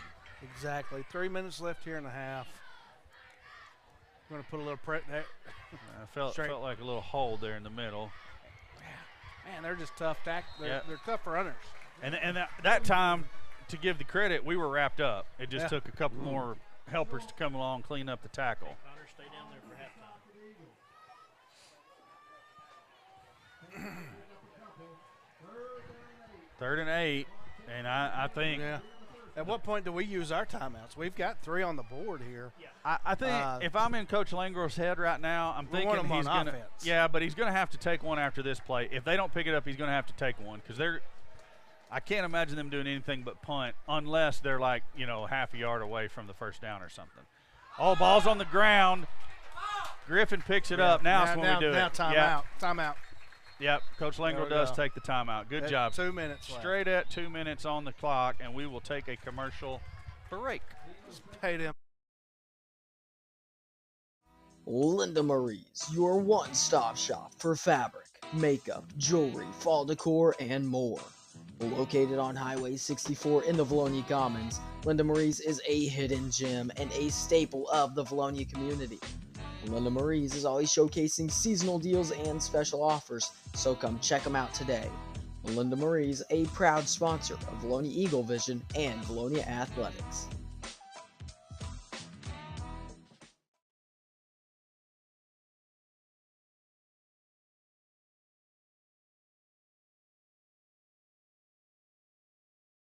Hey Arkansas, we've done it again with our new 2-story home. That's right, a 2-story factory-built home with up to 3,400 square feet. You'll have to see it to believe it. If you can dream it, we'll build it with your family in mind. We bring you the newest innovations. That's why we're still Arkansas's #1 dealer. Come see us today. We're Hawks Homes, Little Rock, and Conway. Hawks Mobile Homes. We're home sweet home. Back to the field here. 4th and 13. But as Alan said, Griffin punts as well. He does kick it, and it's going to go deep. Oh, good row for the Panthers. Yeah, but get in the end zone. Get in. Oh, No. yeah. Eagles are going to have to take it 99, Allen. Going to have to take it 99. What'd that sign say? I got 99 problems. But a Panther ain't one, so got a minute 50. Got a minute 50 to do it. I don't know. First half, we've had a little bit of problem. McKissick, 8 of 15, 25 yards first half. Night and day difference from. Yeah, true.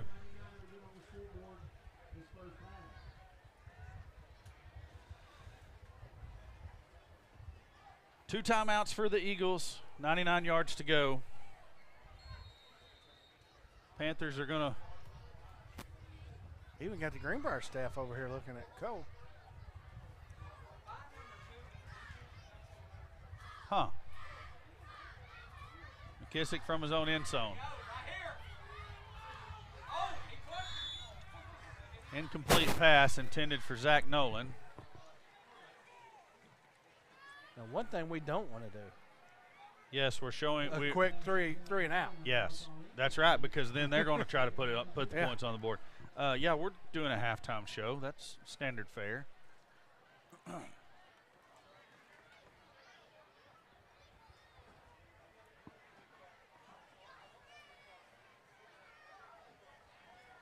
Second 10. Showing a single safety over the top. Play fake, and McKissick's going to try to run it. And he's pretty lucky that Panther tackler came up with a calf cramp at a very opportune moment for McKissick because he was about to take a lick. I'm not sure exactly what was intended by that play. Let's That may take have a been just a miscue on all parties. yeah. Let's take a quick commercial break. Are you looking for a pharmacy that does more than just hand out prescriptions in a paper bag? A pharmacist that knows you and your family members on a first-name basis? Well, Vilonia Family Pharmacy is a good neighbor pharmacy located in the heart of Vilonia, offering personal, thoughtful care to its customers. Visit or call today at 501-796-2204 to see why they are so locally loved and trusted.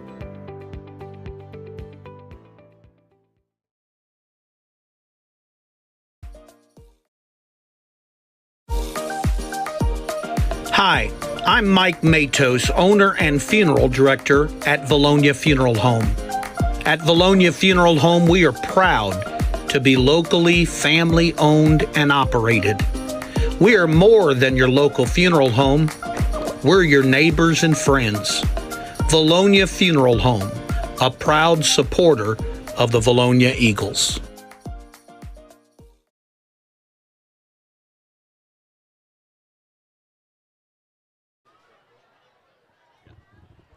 Back to the action here.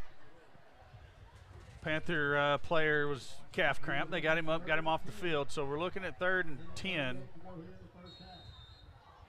from our own 1-yard line.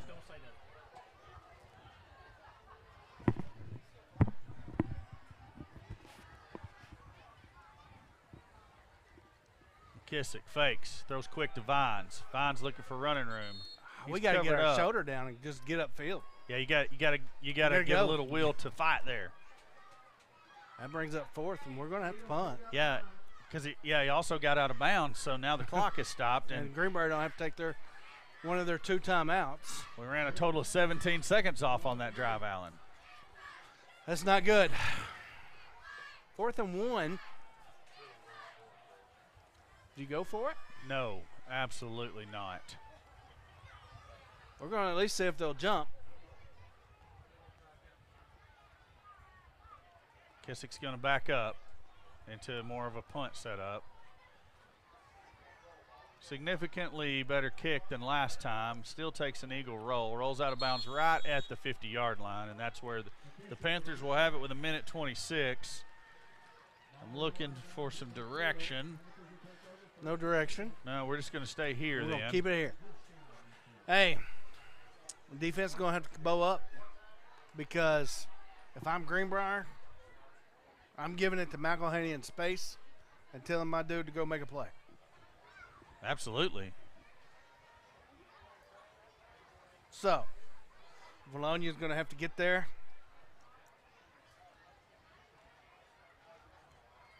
and stick it to them.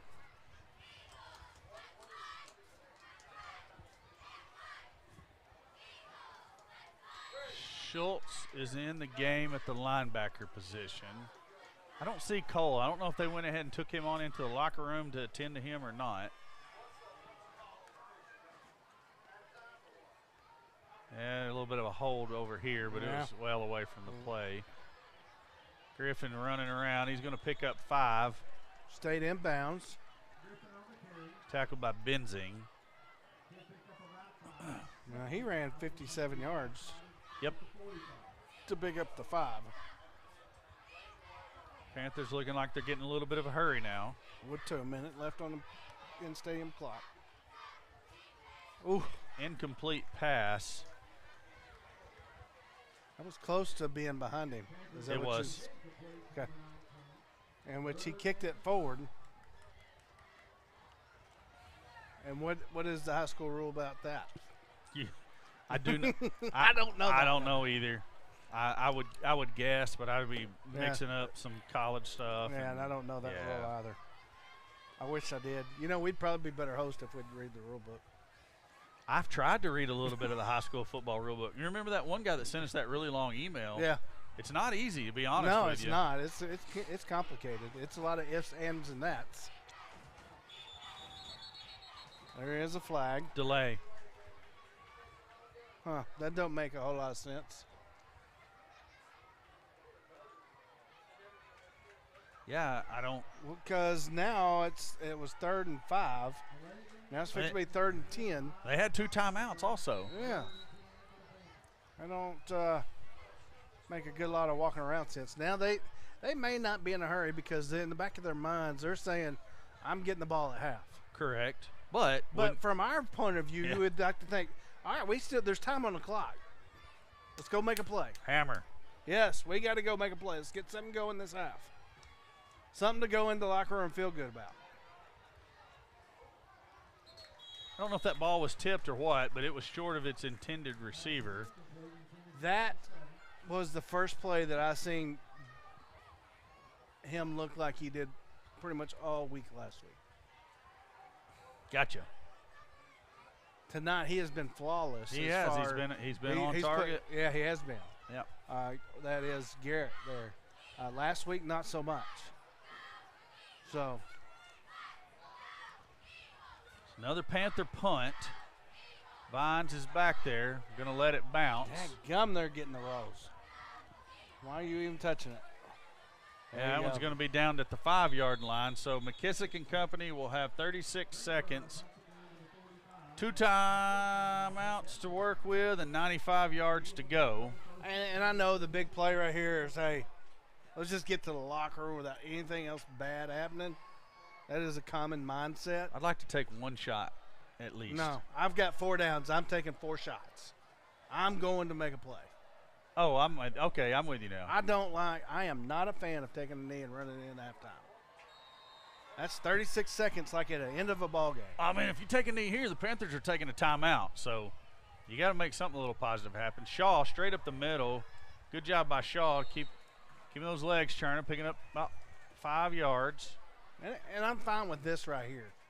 You know, we got to get some space and some room for McKissick to operate back there. But I want to be in a hurry. We could have got 12 men on the field right there. Let's go. And give it to Shaw again. Shaw tries the left side. He ain't got it. So I'm taking it, and they're gonna let that run out. That's going to be the taking it in the house. Yeah. So with that being said, we're going to take a. Oh, I thought they were saying maybe somebody called a timeout with a second left on the clock or something. No. Panthers lead the Eagles by a score of 13-0. We're going to take a commercial break, and we'll come back for the halftime festivities.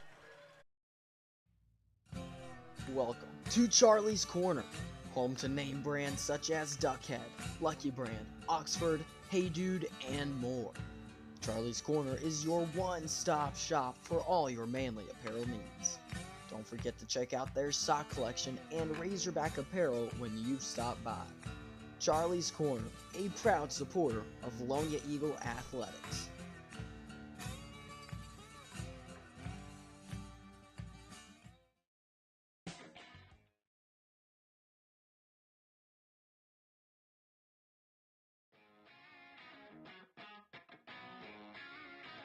D&N Construction has been a proud supporter of the Vilonia Eagles as a locally owned and operated business since 2011.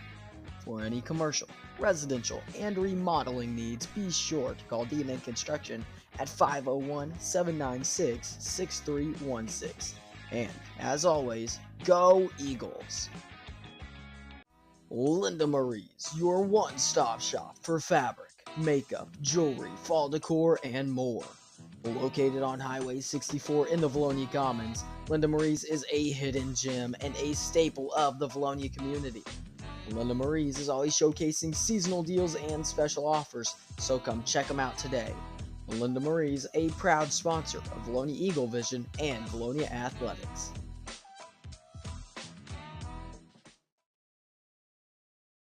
Growing up and raising a family in Vilonia, I've seen firsthand just how hardworking Arkansans are. But it's not enough just to work hard for your money. You need your money to work hard for you. My name is Chad Roller, and at Genwell Financial Advisors, that's our job. We help your family plan for their financial future. Whatever stage of life you're in, give us a call at 501-205-7000. Genwealth is a proud sponsor of Vilonia Eagle football.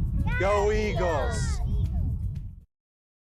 Johnny and Jackie Folks own and operate Vilonia Realty alongside their children with over a century of combined real estate experience. Located at 1037 Main Street across from Centennial Bank, Vilonia Realty is dedicated to offering professional, knowledgeable, and confidential services to all of our clients. We are proud to partner with our community while offering full-service real estate throughout the central Arkansas area. This includes homes, land, and commercial property.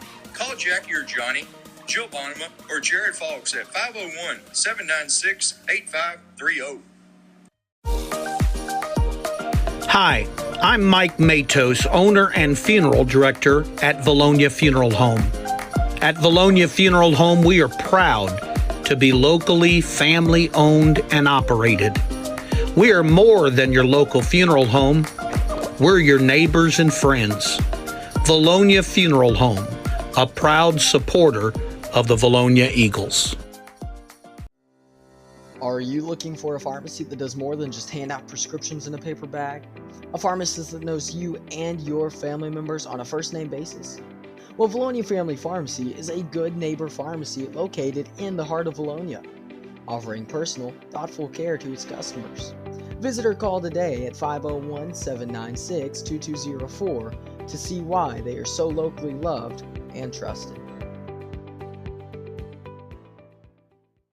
Hey Arkansas, we've done it again with our new two-story home. That's right, a two-story factory-built home with up to 3,400 square feet.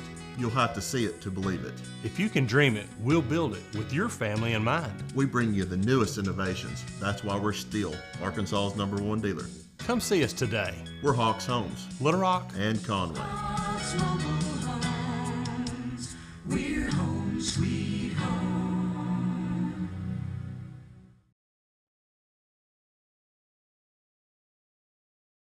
When you're in an accident, sometimes it's hard to make a decision on what to do. At Conway Collision Center, we'd be happy to walk you through this mess. As a family-owned, long-standing company, we walk you through every step of the process while valuing and respecting your car like our own.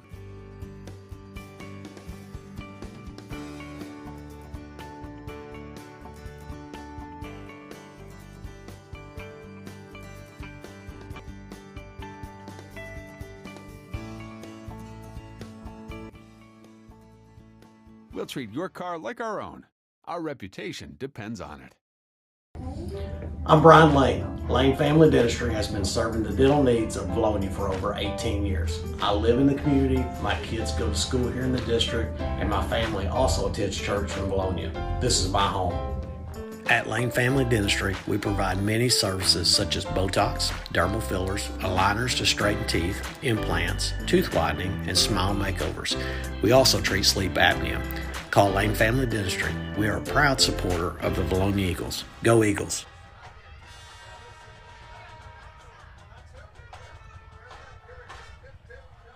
And now we take you live to the Vilonia Eagle halftime show from the sideline with Connor and Steve.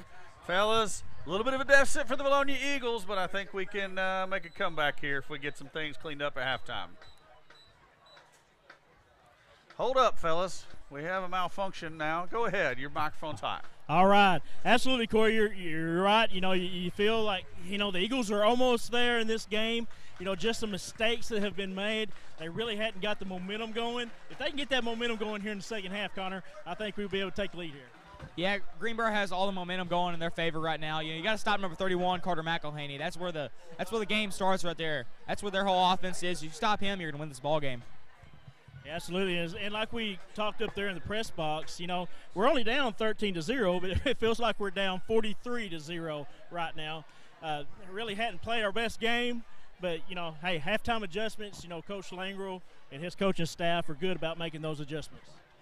Yeah, we can't get into a rhythm right now. We like to play fast-paced. We like to gun and go, but Greenbrier's really slowing us down right now. They are just lulling us to sleep, you know. With Carter McElhaney in his runs, he'll have an explosive one every now and then, but we just need to make sure the tempo gets back in our favor, and we'll be able to win this ball game. You know, I think our defense is really doing a good job of containing McElhaney. You know, he really hadn't had any bad or big runs. You know, no long passes for touchdowns. So defense is doing a good job there. Just defense has got to stop that run and passing game. Yeah, stop that run. The inside linebackers really need to tighten up on the middle there. They're getting a lot of good passes over the middle. Our outside has done a lot better than they did against Hot Springs. I feel like they're doing a great job. But if we can just stop the passes in the middle, I think we'll be in good shape. Absolutely. Hey, we're going to bring in our special guest for halftime. We're going to bring in our athletic director, Mr. Nick Newman. Nick, come on in. All right, again, Nick Newman, our athletic director here at Vilonia. Nick, man, it's a tough one so far. So far, it has been pretty tough. Well, we just can't seem to get anything going offensively, and defense is having to play a lot of snaps, and that's tough on our guys. But, you know, I'm proud of our fight. I'm confident we're going to come out in the second half and turn up some intensity and see if we can make something positive happen. Absolutely. You know, we talked about in pregame, you know, how this game really felt big last year. You know, 2 undefeated teams coming into it. This year, you really ain't got that. You got 2 defeated teams. You think the winner here, you know, that promotes you into the conference play. The loser, man, you're got a tough road to hold. Yeah, you're exactly right. It's just a different feeling this year, we're not having playoff implications on the line. It's being early in the season. It's just a different atmosphere, but I'm really proud of our community. I mean, we've got a great-looking crowd in the stands and really happy for that. And, you know, the bottom line is these kids get the opportunity to play, and that's what's important to me, and I'm just happy to see them out here competing. Absolutely. You know, you look in the stands, man, they're packed. You got people standing around. That's what you want to see for a Vilonia Greenbrier game. That's right. That's right. Glad to see the community support, no doubt. So let's talk about a little athletics. Anything new this year in the athletics? We got new coaches, anything like that? We do, and I brought me a little cheat sheet just so I wouldn't forget somebody. Our new staff consists of Eric Lewis, and Eric's going to be on Coach Campbell's staff. Yep. He'll be our seventh grade, I almost said heaventh grade, 7th grade head boys basketball coach, and he'll be assisting Coach Campbell on the high school staff as well. T. Rogers is with Coach Langer on his staff, assistant football, and he'll also be joining Coach Wallace and Coach Moore in assistant baseball in the spring. We hired Ryan Glover to be doing soccer with Kevin Perez. Kevin is a Vilonia graduate. You may recognize that name. We're really proud to have him. He's going to be heading our soccer program, and Coach Ryan Glover will be assisting him. We also hired a new cheer coach to replace Miss Lisa Evans. Jana Teague comes to us from Sylvan Hills. Super excited to have her. She's done great things with our cheer program already. A name that you'll probably recognize, Amber Mannion, had to step in and volunteer. She's our 8th grade volleyball coach.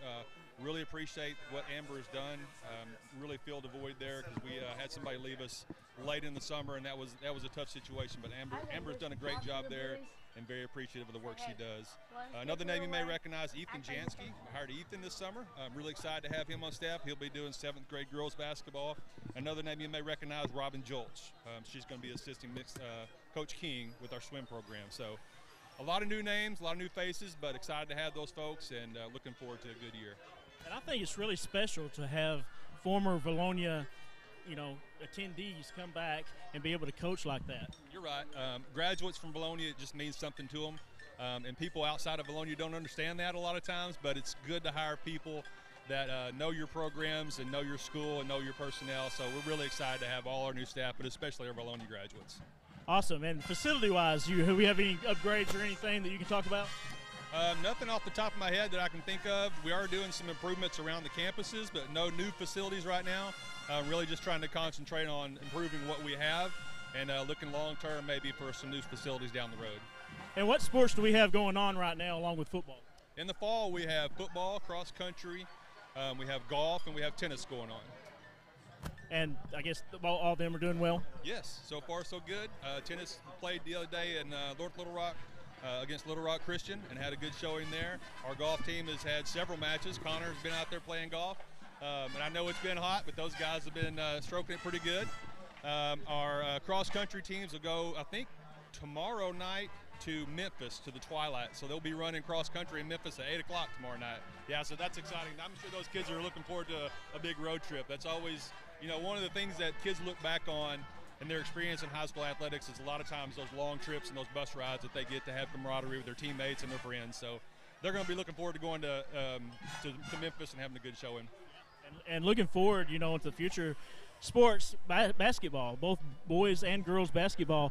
It's going to be an exciting year for them. It is. We have some young kids that are really going to step up and going to be exciting with some young talent coming in. So we're going to have some new faces, but excited about our coaches and excited about our kids. Looking forward to a great winter season. Connor, you have any questions? No, but I was going to say we did add to our facilities new huddle cameras. That way we don't have to have managers do that type of stuff. And they're up here at the football field up here and at the basketball court, so it'd be great. Yeah, like Connor said, our new huddle focus cameras we have mounted at the football field and in the gym, so we get to live stream even without voiceover, you know, on our YouTube channel. So that's something pretty neat and pretty interesting for our community. They get to see kids that they normally wouldn't see, like our volleyball teams, and then junior high and middle school football. It'll all be live streamed on the Vilonia High School YouTube channel. That's great, you know, and Eagle Vision would like to do that, but we're just a few guys and we have jobs and we can't be at everything. One time, that's right. So it's good that you could bring that to the fans. Yeah, and we're excited about that, but we are very appreciative of the work that you and Corey and all the guys do in Eagle Vision. Get a lot of compliments on that, and that really means a lot, and we really appreciate how you all represent our school and our community. Thank you very much. Well, we're glad we can bring it to fans. You know, we started this for the grandmas that live in other states or can't make it to the games that they can be able to watch, and it really adds a lot, and it promotes our schools. Sure does, yeah, and that's what the bottom line is. You know, like I said, it's good to see these kids out here competing, but if people can't make it to our games, like you said, grandparents and extended family that live out of town, it gives them the opportunity to see kids compete, and that's really exciting to me. All right, Mr. Newman, appreciate it. Yes, sir. Hang on. I got a question. Hold on. I got a question for you. Hold on. One Alan Wade has a question for you. Now, I'm going to need you to help me, okay? Tell him he's got to finish these song lyrics. All right, go ahead. Can he hear me? Yes. Okay, Mr. Newman, I need you to finish these song lyrics for me. All right, he got some song lyrics. He wants you finish them. We're going to give them to you, and you finish them. All right, I'll do my best. On the surface, he looks calm and ready. Say that again. On the surface, he looks calm and ready. On the surface, he looks calm and ready. Knees weak, arms are heavy. He got the right song. He got the right song, but those are not the right next lyrics. Eminem, I know that. Yeah, that's what I'm talking about. That's our guy, Nick Newman. Vomit on his sweater already, mom's spaghetti. That's our guy, Nick Newman, right there. Yes! Yes, sir. So now listen here. Here's one for our Gen Z guy, Mr. Newman. The actual lyrics to that was, on the surface, he looked calm and ready to drop bombs. What he was saying about the lyrics, right? All right, so are you ready for your lyrics? Are you ready? Yes, I'm ready. Okay, here we go. Here's your lyrics. Finish this song. This is what it sounds like when blank cries. This is what it sounds like when blank cries. Mama cries? Oh, that's a good guess. That's a good guess. That's a good guess. A lot of people are going to be in the fields tomorrow hunting deer. Oh. Ducks. No. I don't even see these old guys don't know what they're talking about. They don't. Old guys, huh? Oh my gosh! Somebody let him off the hook down there. Man, and who sings it? Do you know who sings it? known as. We got to get you out more, Connor. Oh my goodness! That was fun. Appreciate you doing that with us. Hey, let's take a quick commercial, and we're gonna come back and check some scores. Welcome to Charlie's Corner. Home to name brands such as Duckhead, Lucky Brand, Oxford, Hey Dude, and more. Charlie's Corner is your one-stop shop for all your manly apparel needs. Don't forget to check out their sock collection and Razorback apparel when you stop by. Charlie's Corner, a proud supporter of Vilonia Eagle Athletics.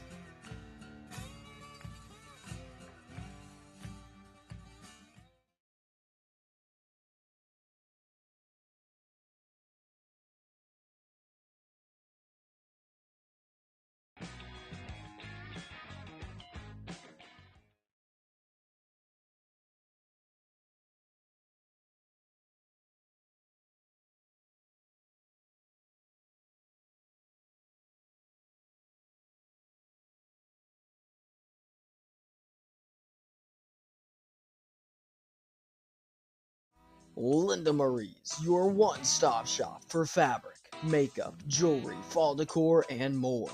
Located on Highway 64 in the Vilonia Commons, Linda Marie's is a hidden gem and a staple of the Vilonia community.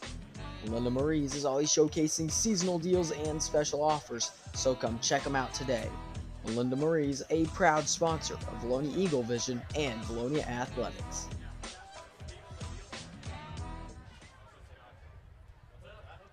All right, back in the booth here with Alan, and we've got we got a rowdy bunch here. We do have a rowdy bunch. It's like we got inundated with folks all of a sudden. Yeah, that's all right. They heard we were playing Name That Tune, and they all wanted to be a part of it. I am super impressed with Mr. Newman. Hey, that was great. He was spitting around, had the right song. Yeah, just couldn't come up with to drop the bomb. Yeah, that's okay though. So that's okay. He knew the artist. Yes, and to clean up Connor's mess that he left down there. Well, it's I know. When Dove Cries. When Doves Cry by Prince. Yeah. And he was Prince at that time. He was not the artist formerly known as. That's right. But, hey, I think we may have a few halftime stats courtesy of our main statistician, Mr. Tim Nolan, down there. D&N Construction. Yeah, man. The numbers don't look good. It ain't good, brother. No. A little bit depressing, but, it is what it is. We can only get better. McKissick, 9 of 16, 37 yards, 1 pick. And now, when I say that was that interception, that pick was a good intercept. That was a heck of a defensive play. That was a great play by the right. It's one of those things where this gives me heartburn to say it because of who I'm saying it about, but I got to give credit where credit's due. It's a great play by the Panther defensive back. Rushing game at this point, pretty much we're under 30 yards. 7 carries under 30 yards. Multiple back, Gibson, Schultz, Buzzshaw, all having carries in that. Buzzshaw leading the way, 21 yards. Vines, 5 receptions, 17 yards. Haley, 2 receptions, 14 yards. Hallie, sorry. And that's going to wrap up stats. Defensively, we don't do it. We just do not have enough of us to keep up with all that.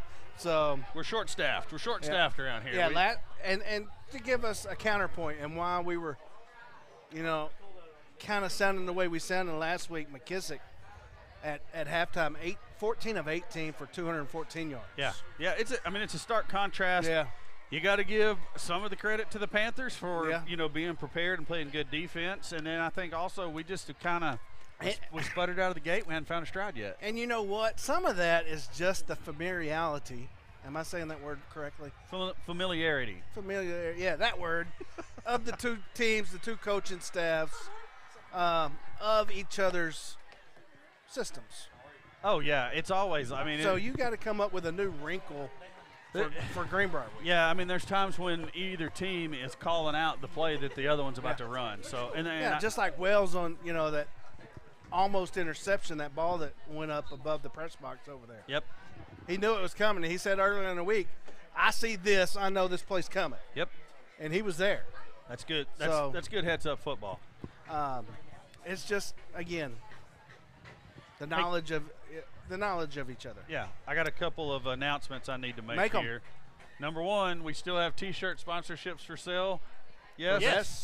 Absolutely. Yes, we collected on one tonight. Thank you. Yeah. Mr. Ambler for bringing that up. He committed to it last week, followed through this week. That's what you like to see. Now, we still got some spots available to sell. The T-shirt sponsorships are $500 each. Yep. There's 5 sponsors on the back of each T-shirt. T-shirts are always super nice.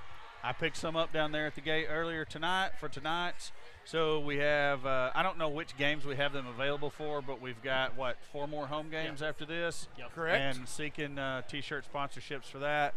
How many did we give away? 150 each home? We each bought home game? 250 this week. Oh, nice.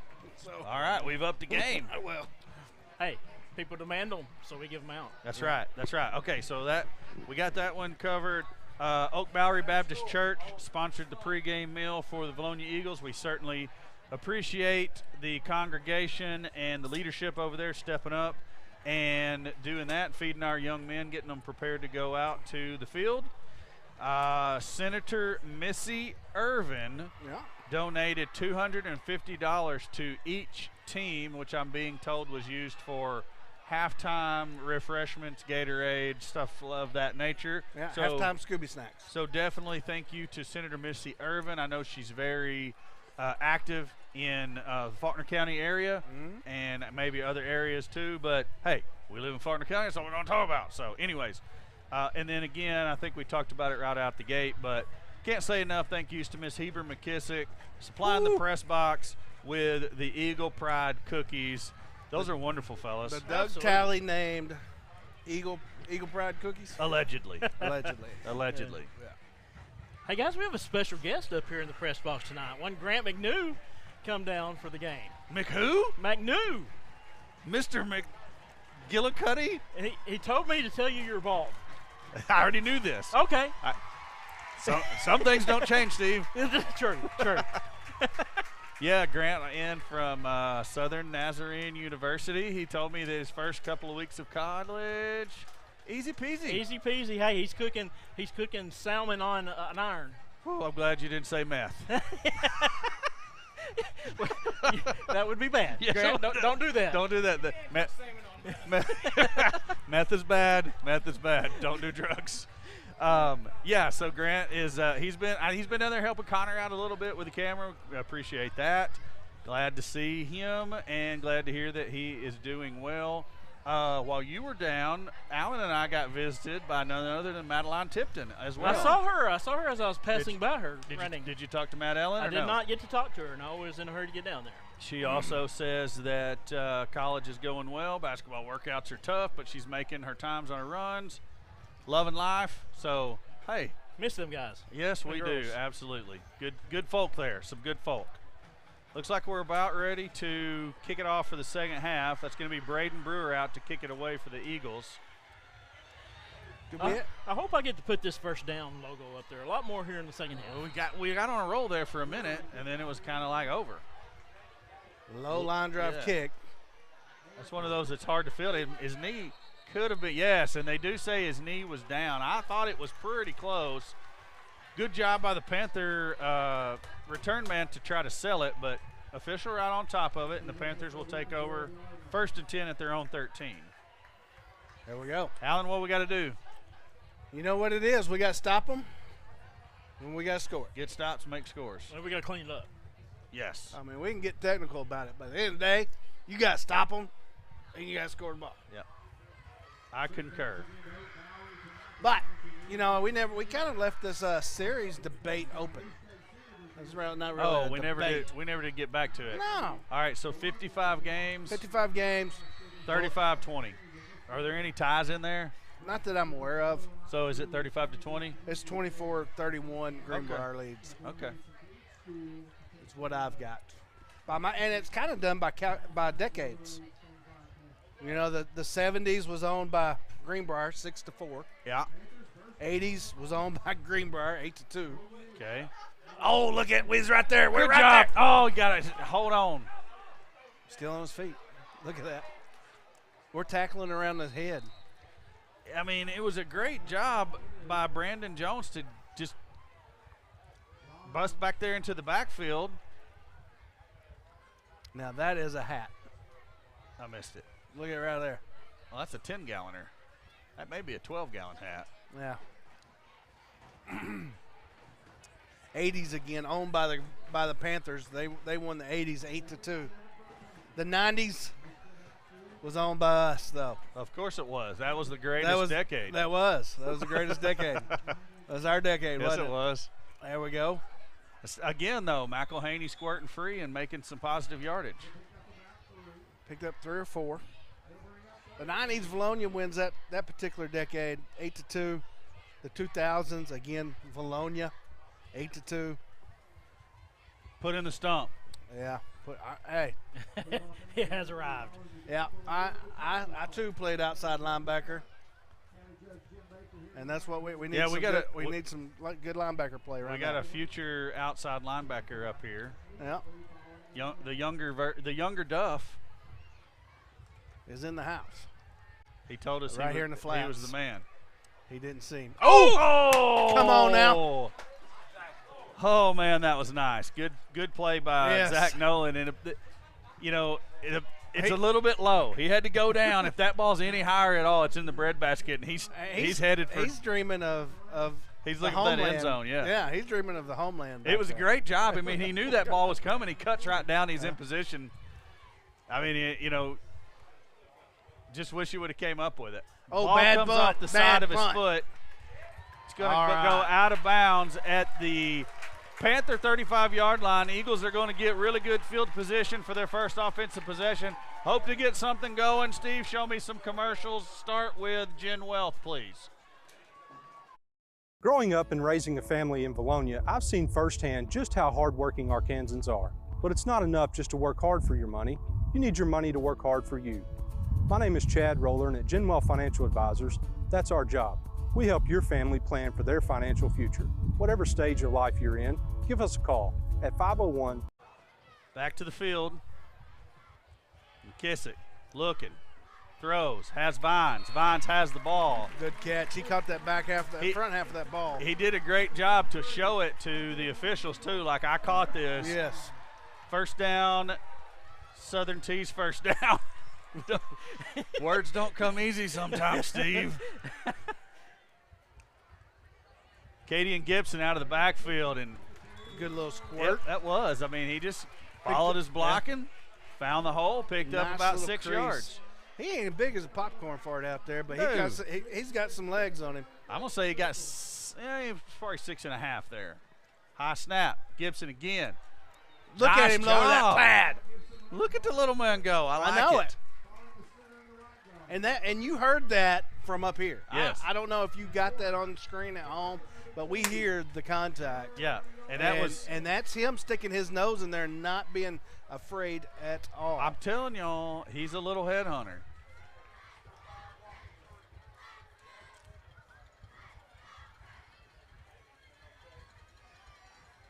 Kissick getting everybody straight. 3rd and short.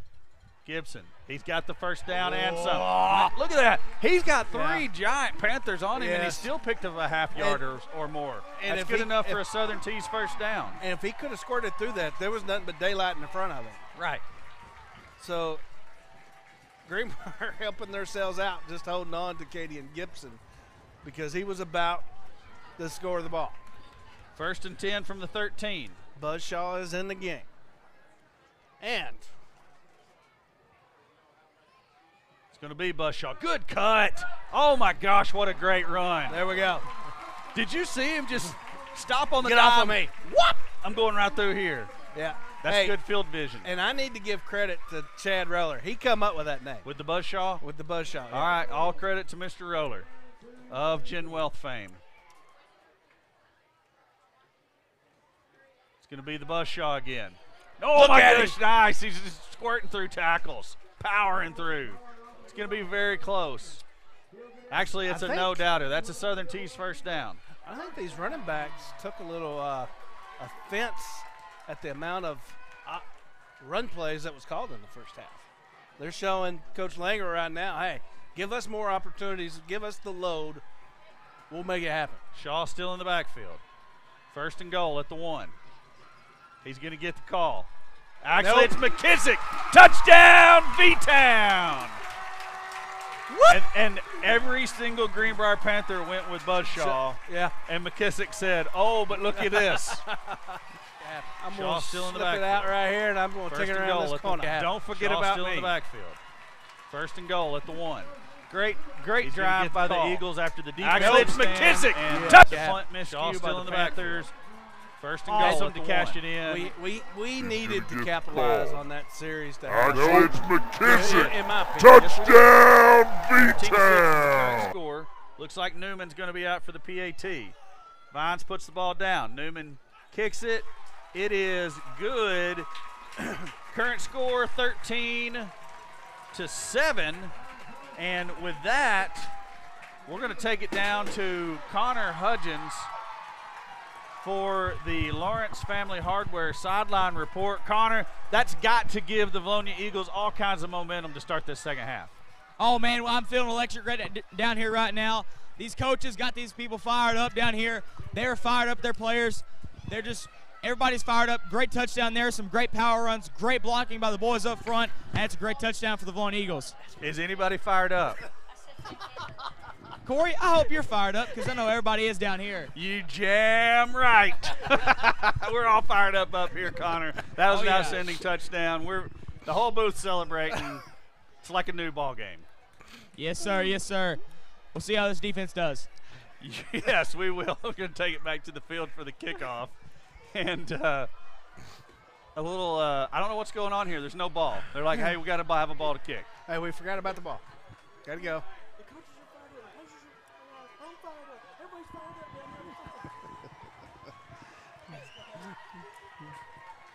McKissick's fired up on the sideline. Is he? Uh-oh. Yeah.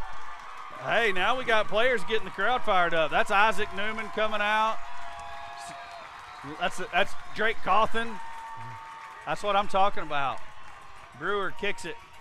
It's going to be taken at the 15-yard line. Now we're talking. That's going to be Katie and Gibson coming down making the tackle. Somebody else had the initial hit. That was John Mason Halley with the initial hit. Guys, this is a whole different team than what we played in the first half. Yep. So far, so good. Got to keep it up. And a while ago, I said, give us hope. That was the wrong word. We needed the momentum is what we needed. I said hope. That was a bad choice of word.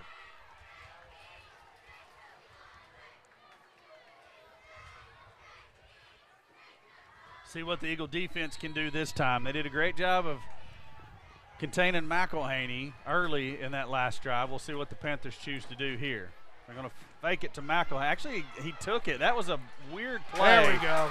Great job. That's Wells. Yeah, Hunter Wells coming down. We do have an Eagle down injured on the play. Got his helmet knocked off accidentally. I don't know that it was accidentally. I didn't see it. I was trying to be nice.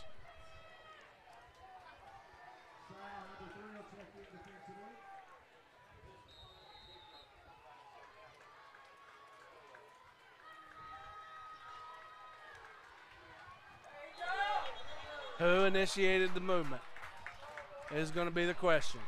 The Whitecaps pointing Greenbrier. Yeah. Yep. Excellent. There we go. We're in there. I think we're in their heads a little bit now. Good.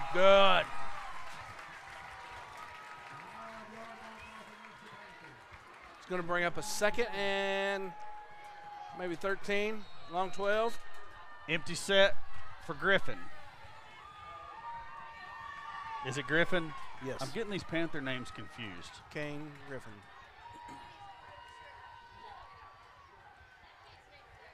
Wide open. And the thing is, down the seam. Schultz was right there with him, and then it was like he froze on the pass because I think he thought it was going to be a little shorter than it was. And McElhaney just slips out behind him and catches the ball. It's just, again, McElhaney 5'8", 150. He's checking out of the ball game right now. Oh, great job there. That's Zach Nolan. Is that Zach Nolan? He's fired up about it. I'm fired up. Are you fired up? He's dreaming of the I'm fired up. We're all fired up. He's dreaming of the homeland down there. He's going to get him one. I've got the feeling. He's going to get him one.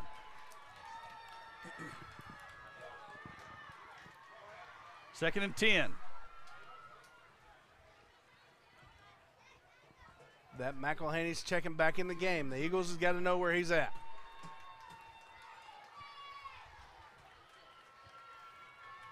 Buzzshaw playing some of this outside linebacker here. Well, we're down Skylar Cole. Schultz was out there a minute ago. A little bit of a low snap. That's McElhaney. Cuts it up the middle. He's going to be close to 9-10 yards. That ref on the far side is, yeah, it's going to be close to a first down, and they're going to give it to him. Yep. Yeah, I thought they stopped him a little short at the 50, but nonetheless, 1st and 10 Greenbrier. Fans thought there was some extracurricular at the end of the play. I didn't really see it. I'm looking at my replay now. I mean, it's just a wad of people. Oh, yep, there was. And it was not us. Ball didn't snap. That's a false start on them.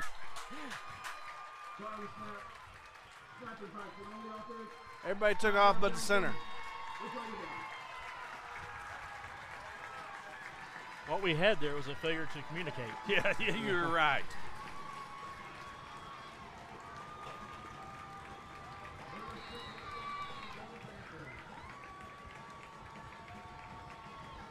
Gibson, Devine, your safeties on the backside of this Eagle defense. Sal, Buzzshaw, the cornerbacks. I think Buzzshaw is actually a linebacker. Well, linebacker. He's a hybrid. Hybrid. Eagles blitz. He made the catch. I don't know how, because Nolan again saw that coming and was right there. I thought Nolan got a fingertip on it. You know, if I'm Greenbrier and we're playing that hard, you know what I'm calling over it. Yeah. Yeah. I'm faking that and going over the top of that.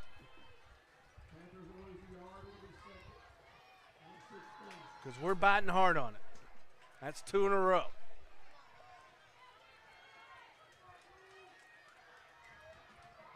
McElhaney checking into the backfield. 10 seconds on the play clock. Eagles blitz again. McElhaney. There we go. Yeah, he slips, but there's the Eagles there. He's trying to make a cut. A little bit of a slip, but I'm going to give credit to the Eagle defense. They just outflanked him there. We did. That's Jordan Roberts on the tackle. With Zach Nolan, a couple others. Sure Wells was a part of that. 3rd and 14, 15. Empty set. Griffin looks. He's getting pressured. And he's sacked. Huge loss. Great job. Number 34, Jacob Bullock, coming up with the big sack of Griffin. It's going to bring up 4th and halfway to Greenbrier for the Panthers. I like that. Yeah.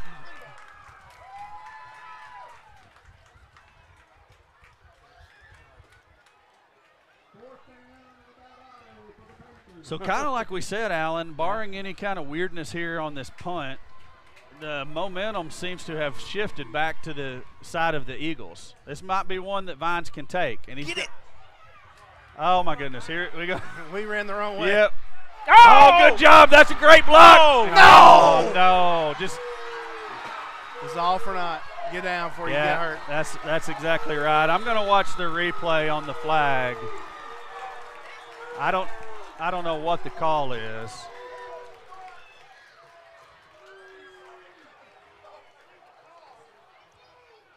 I'm looking at my replay here. Vines takes it. I mean, it's in the side. I don't know if they're going to call it block in the back or. I mean. That's not football Are anymore. we playing football or not?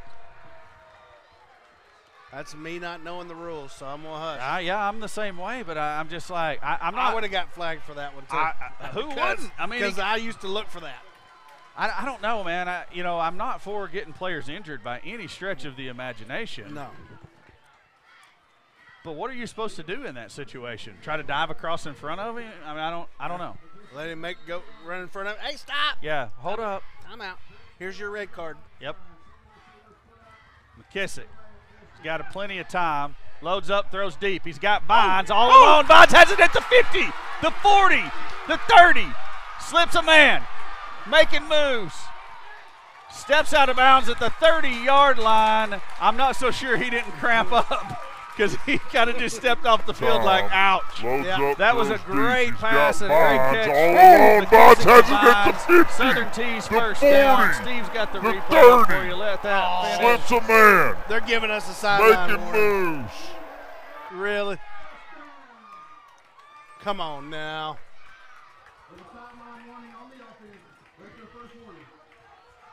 Boo. Yeah.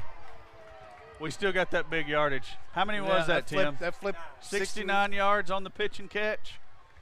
And McKissick just moving around back there till Vines got open behind the defense and just out through the coverage. Yep. And the defensive back almost gave up on it. It was like it took so long to develop, he thought the play might be over.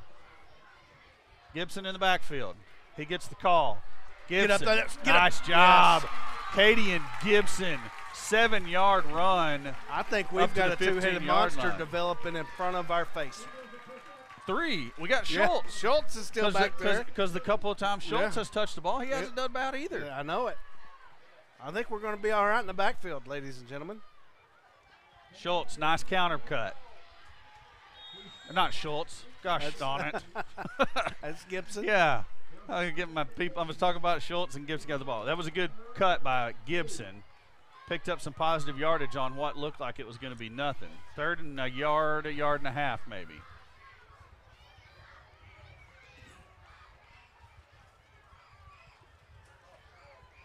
That's Gibson, Dot, and McKissick in the backfield. Mosier in motion. He hasn't had a lot to say tonight. Gibson bounces off the first tackler. Man. Fights forward. He's going to get back to the line of scrimmage. Maybe picked up about half of what he needed, but it's going to bring up 4th down. It's close. Well, okay. It's closer than what it looks like from up here. Quarterback keeper. They're going to bring in. They're putting in Vines for the Wildcat formation. Yeah. Power set. Schultz is in the backfield with Vines. Vines looking for running room. He's going to have the first down and then some. Touchdown, V-Town! Uh-oh. The lack of.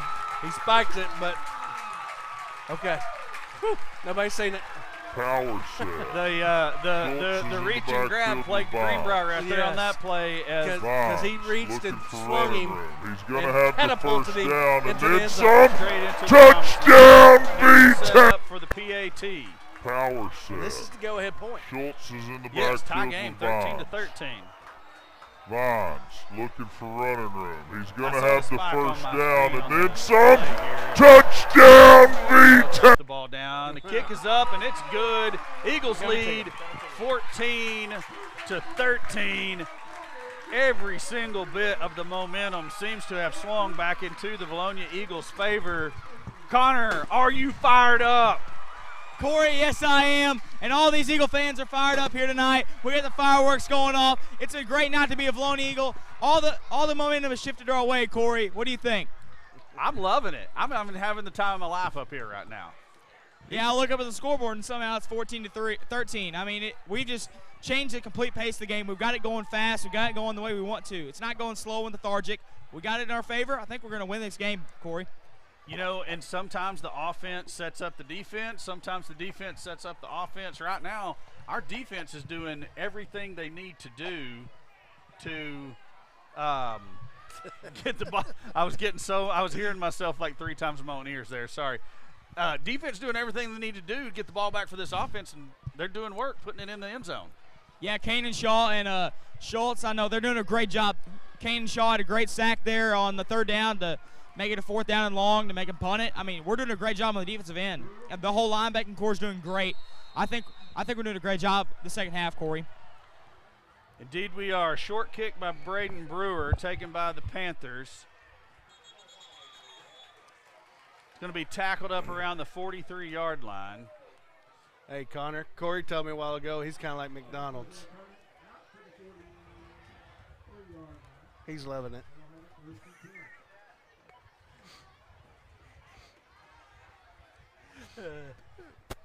One of them corny dad jokes. I wasn't paying attention. I was handling some business over here. Oh, was you? All right, here we go. Panthers going to take over there at the 43. Yes. And that's look be at that. McElhaney. Good pursuit. It's going to be a hold. Nice job. That is Bullock again. Yeah. And I think we'll take that hold right there and let them replay first. Come on now. I like the hold spot where it was at the beginning. It's still a big penalty. Yeah. I think that was A. Sal getting held again, most likely. Well, maybe, yep, probably where that flag was thrown. Mosier checks out. He's got a cramp, looks like. We got a little bit of that going. It's like last weekend. We got a little bit of that going on. Still early in the season. Everybody trying to get their game legs under them. Well, you know, especially some of these guys that are playing a lot of snaps both ways. Yeah. Mosier, Vines, Gibson's out there now. Vines and Gibson, your defensive, your safeties on the backside of this defense. A little eat coming off the edge from Zach Nolan. There we go. Great job. Number 22 on the sack, Brandon Jones, and everything going the Eagles' way right now, Alan. And Greenbrier just, we're pinning our ears back, not giving Gibson, or excuse me. From Zach Nolan. Now, there we go. Yeah, I lost his name. Not giving him any times to make any decisions. Whereas in that first half, he had all day to make a decision. And that little blitz package that we're putting in here at halftime. Right, and I don't want to. Is the world's difference. I don't want to speak too soon because we know McElhaney is a game breaker. He is. He's one play away from somehow we seem to have figured how to bottle him up a little bit better in the second half. It looks like another delay of game. Yep. And the Panthers have put it in reverse, Terry. Yeah. That's 5 more yards. I can't count that high. Somebody tell me how many yards that is. Hang on. 10, 20, 33. Second and 33. Melba would not be happy. I know. thinking one thing, saying another thing, and counting all at the same time. There's not another good. hold. But we'll take that. We'll take that. Yes, sir. We'll take that. That is number 42. Jordan Roberts with the big sack. Eagles should decline that penalty and take the loss of yardage on the sack. But we'll take that sack. Yes. Yes, sir. That'll bring up 3rd down and a mile. Let's see. We was at 33, 38, 39. Yeah.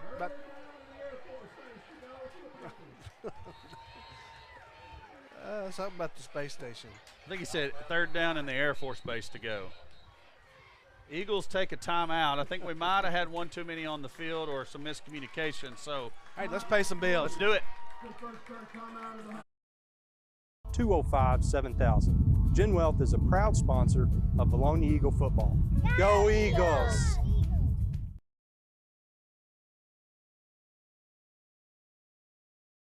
Johnny and Jackie Falks own and operate Vilonia Realty alongside their children with over a century of combined real estate experience. Located at 1037 Main Street across from Centennial Bank, Vilonia Realty is dedicated to offering professional, knowledgeable, and confidential services to all of our clients.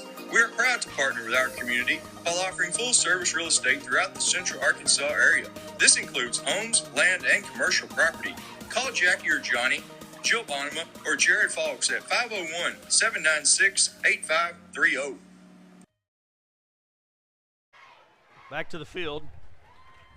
Long way to go for the Panthers here. Eagle defense really doing work now. One of the I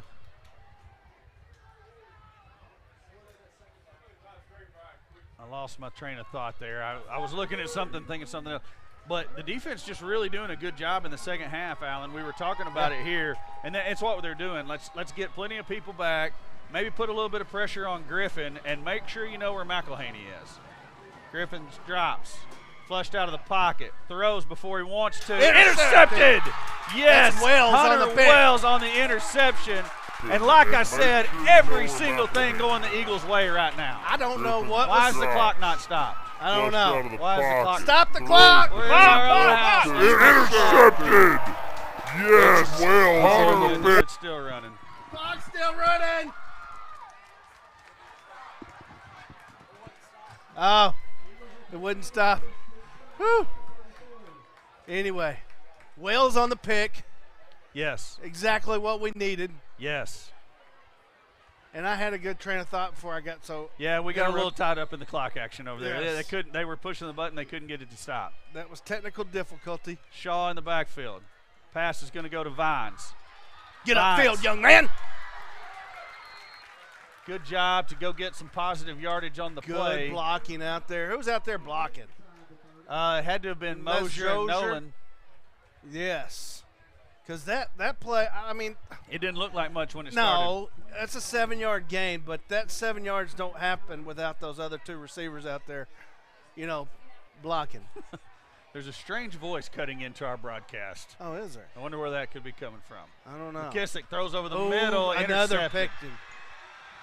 Dadgummit. And that's the same cat. Yeah, it is. And he dove and making a play, and it was the crossing route again by Mosier. And that was Matthew Bernard on the interception. That's going to quieten down the red side for a little bit. And hey, as much as I said the momentum was in our favor, yeah, maybe not. We don't know. We don't know. I know where I was about to go. I don't know what was said at halftime in that locker room, but I'm pretty sure there was some foots put in some areas where they needed to be put, and some tensions got captured. I'd say so. Maybe that'll do the trick. What happened? I unplugged one of our microphones that we're not currently using. Okay. McElhaney. That's on the right side. And that's what you got to do. Just stretch it out. Stretch him out. Especially if Here's what's going to kill us on that. What happened? You go ahead. What's going to kill us on that is when McElhaney is able to put the foot in the ground and cut back.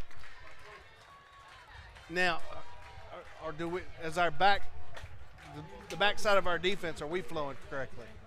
So, yes, all great thoughts and great questions. That's the end of the third quarter. Let's go. What are we going to do, Steve? We're going to take it to commercial and try to figure out why the Incredible Hulk is talking during our replays. I'm Brian Lane. Lane Family Dentistry has been serving the dental needs of Vilonia for over 18 years. I live in the community, my kids go to school here in the district, and my family also attends church in Vilonia. This is my home. At Lane Family Dentistry, we provide many services such as Botox, dermal fillers, aligners to straighten teeth, implants, tooth whitening, and smile makeovers. We also treat sleep apnea. Call Lane Family Dentistry. We are a proud supporter of the Vilonia Eagles. Go Eagles! When you're in an accident, sometimes it's hard to make a decision on what to do. At Conway Collision Center, we'd be happy to walk you through this mess. As a family-owned, long-standing company, we walk you through every step of the process while valuing and respecting your car like our own.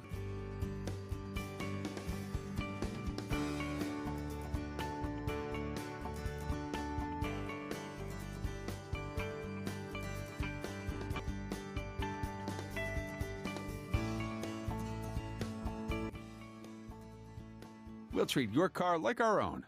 Our reputation depends on it. 2nd and 11. Griffin throws quickly into the flats, and this is what hurt us in the first half. Yeah. Oh, a much more sure tackle. Yeah. Shiesty E. Mosier on the tackle. You didn't know he had a nickname, did you? Did you know it? Mm-mm. I have. Yes. Is he? Yes. Shiesty E. We're gonna have to get some of his songs up there. No, not sure it's appropriate. Oh. But he's not bad. He's not bad. I was enlightened to this after the game last week. Oh, and really? I said, I'm going to have to work Shiesty E into the broadcast. 3rd and about 6. That was a false start. And hey, that come on. I mean, it's a dead ball situation. I'm not sure that really. I've been given a unsportsmanlike for less than that on a dead ball situation. Yeah, but you played back in the day when they didn't let us get away with anything. Whew. I was dropping the bombs, that's for sure, when I got mine.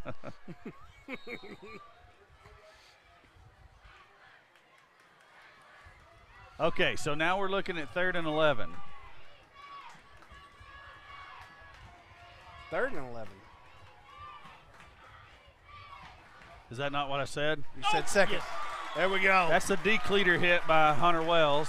Come on now. Come on now. Be good. I don't know, Steve. Everybody's hearing the. Are you still hearing the Hulk during this replay? I've got the out now. Oh, you got it fixed? Yeah. Okay. Sorry, folks. No more Hulk. 4th and I had 11. mixed reviews on that. Some people liked it. Some people not so much. Some hated it. They said it was hard to hear what we were saying when the Hulk was talking. Go with it. House it. 46-yard line is the point of the reception. A Sal with the lookout block. See that? Yeah. That's the way you don't get flagged. Hey. I love it. So the return brings the ball out into the Panther territory at the 39-yard line, and that's where the Eagles will get it. Bring back This is a big drive right here. This is we can if we score this, it's going to put us up 8. Okay. Well, so a single play is not going to Oh, I'm with you. beat us at It's that not going to point. beat us. It would at best Maybe tie ties. us. Yeah. It's Kane and Shaw straight ahead. He's going to pick up a couple. All right, it may be a little play action time. Greenbrier doing pretty good at bottling up the middle of that D. Whoa. What is that? That's a giant moth that tried to That join us. looked like Oh. like a Tyrannosaurus Rex. He was trying to nest in Grant's hair. Yeah. It's a lot of hair nesting. It's like it would be like, you remember Marge Simpson from The Simpsons when she would just reach into her hair and pull out random objects? Did he catch? Nope. Dadgummit. I mean, not a bad play defensively. No.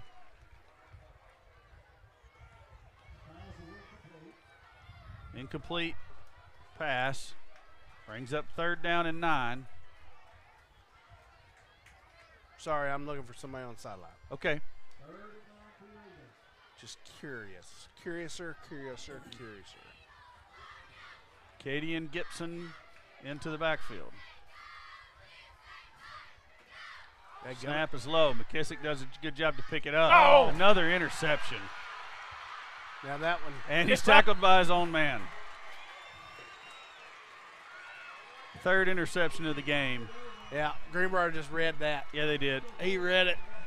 Man, that's a tough one. I don't think McKissick saw that defensive back because it was kind of no. sitting back behind the receiver. He just steps up in it. The way the play started with him not collecting the snap.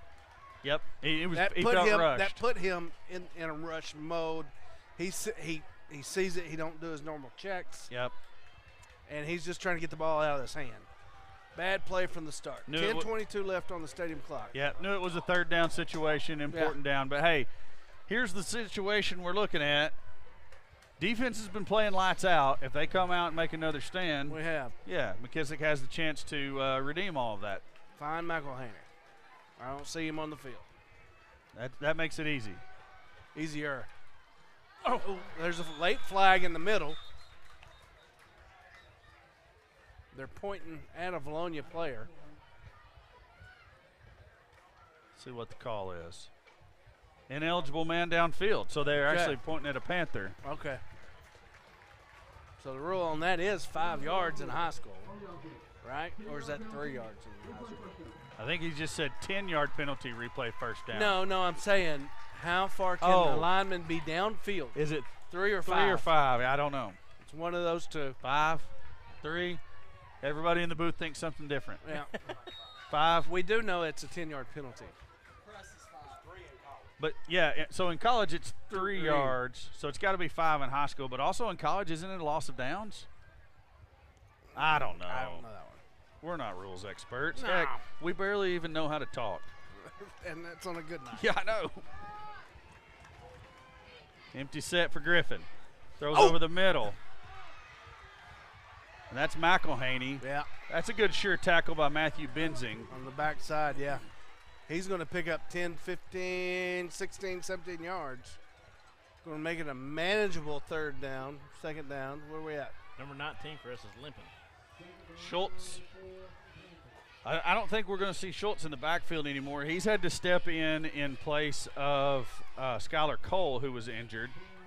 It's number 10 trying to get out of the backfield, and he's not going to do it. He's going to be shy of the first down by a yard, maybe a little more. So it'll be a third down for the Panthers. It's Matthew Garrett on the carry. All right, Kerry Shannon says it's 3 yards, and Kerry Shannon is a high school football official. So if anybody knows, Kerry knows. Okay. Kerry, you're going. Hey, we need to keep him on. We need to get him on speed dial. Well, that way when we have questions, we can call him in. A lot of times he's out there with a white hat on his head, though. Well, okay. Keep your phone in your pocket, Keep your phone Kerry. in your pocket, Kerry. We're gonna need you. That ball was in no man's land. We had a Bullock, I think, was in the backfield there putting pressure on.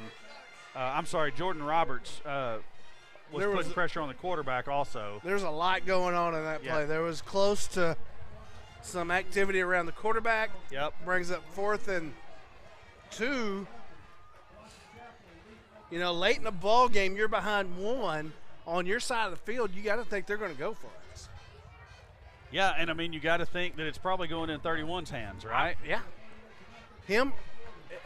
It's either going to McElhaney or Griffin's going to keep it himself. And McElhaney has it. Yes, he does. And he's going to have the first down.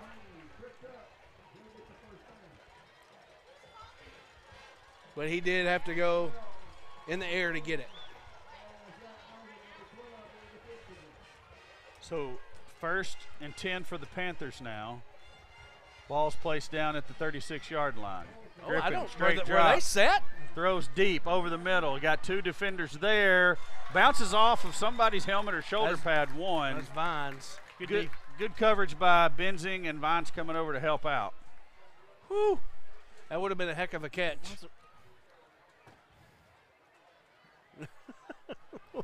I don't know why. They're probably down there trying to stop it right now. Yeah, I'm sure.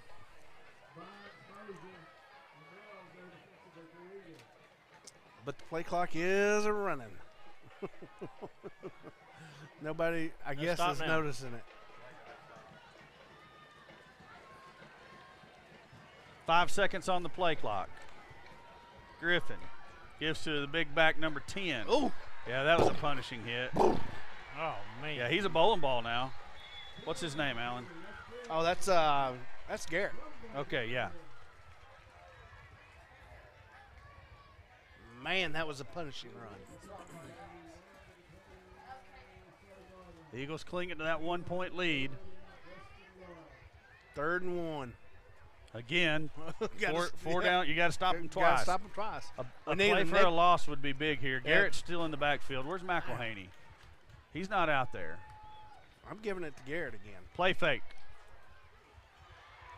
That's a loss. That's a loss on the play. Certainly no gain. It was a throw to Worthy over the middle. They're going to spot that at the 27. Yep, so no gain effectively. First down. Hey, first down is the 26. Shy of the 26. Look across over there. First down shy of the 26. I don't know. Is it shy or is it right at it? Panthers are going to take a timeout to talk it over. Let's talk it over a little bit ourselves with our guy, Connor Hudgens. Connor? Connor was not ready, so I'm going to hold it here for just a minute. That's my mistake. Connor, we're looking for another big stop defensively. I think you're set up and ready to go now. Tell me what it looks like from your vantage point.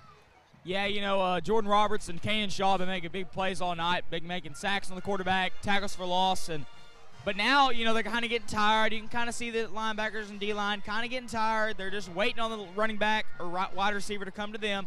You have to go and meet him and hit him at the knees or at the shins. You can't just sit there and wait on him. He's going to run over you.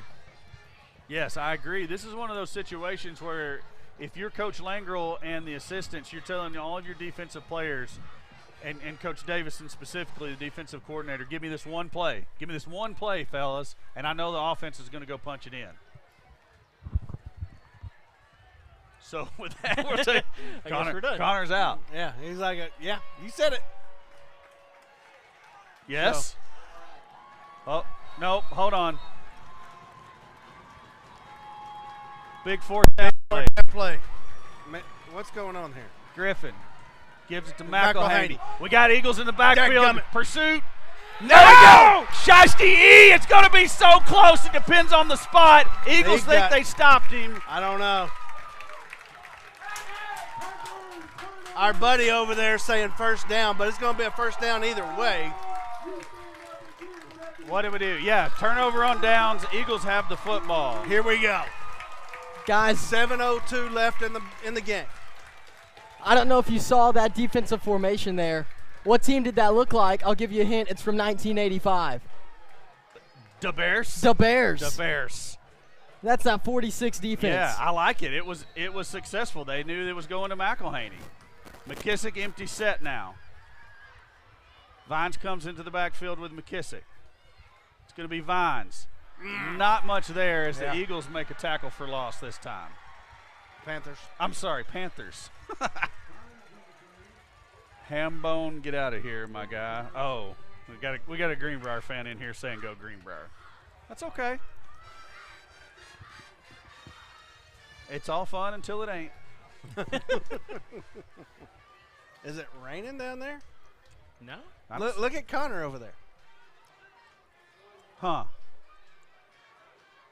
I don't see anybody in the stands reaching for umbrellas or anything of that nature.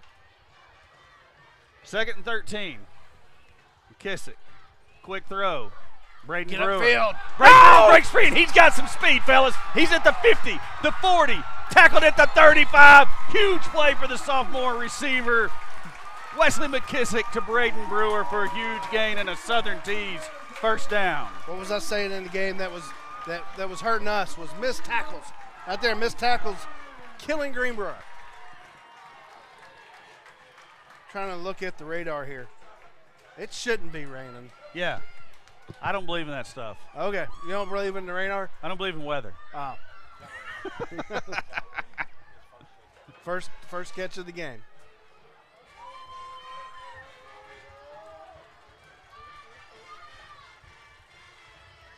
Buzzshaw doing Buzzshaw things. Chewing it up. Ripping through the middle of that Panther defense all the way down to the and somebody got a shoelace. 31-yard line. That would have been a lot more damage if one of the Panthers hadn't got his shoelace. Yeah, I mean, a great point has been made here in the comment section. When you have Greenbrier people commenting on your comment section, you just know they've chosen the better broadcast to watch. Sure. I mean, I welcome every one of you Greenbrier fans. Our broadcast is much better than yours. We try to be honest, but we do have a V-Town slant. True. We give credit where it's due. Shaw back up the middle. Oh, no. Dadgummit. Wow. You know, the game just continues to be that you can't ever get comfortable with it. Yeah. You just cannot get comfortable with it. So the fumble turns the ball over to the Panthers. Mistakes. 5 turnovers. My goodness. Yeah, it's just it's the plague that will not go away. Man. All right. Time for that defense. And the defense is fired up. It's almost like they're saying, yeah, we're ready to be back out here. Coach Davison going back to work. The good thing is you're on you'd call this the negative side of the field for Greenbrier, I suppose. Right. Your plus side.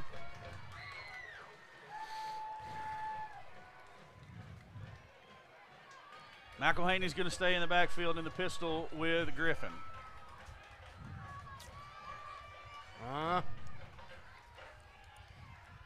Stay with him, whatever you do.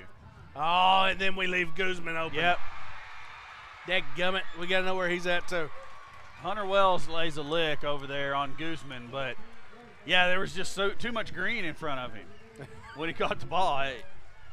We bit hard. I mean, we did everything we were supposed to, except let Guzman get open over the middle, because they had McElhaney, just blanketed over there on the left side. They're going to swing it to McElhaney. Pretty good play set up. That's going to be 6 for the Panthers. And the blocking was excellent out here on the right, Alan. It really was. The only benefit to that was it was pretty quick. There's 4:39 left out here on the stadium. So if you're the Panthers, you go ahead and go for 2 here. Try to get that 7-point lead. They are going to do it. Yep.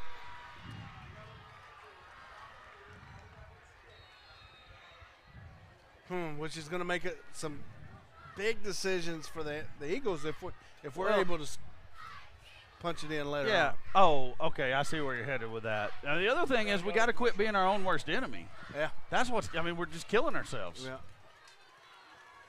A lot of talk on the Greenbrier side about what we're running. 4 seconds on the play clock. They're going to have to burn a timeout. They got it away. Griffin throws, incomplete.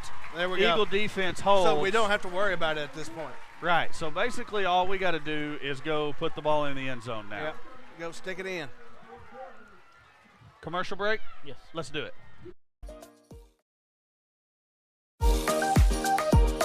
Hi, I'm Mike Matos, owner and funeral director at Vilonia Funeral Home. At Vilonia Funeral Home, we are proud to be locally family-owned and operated. We are more than your local funeral home. We're your neighbors and friends. Vilonia Funeral Home, a proud supporter of the Vilonia Eagles.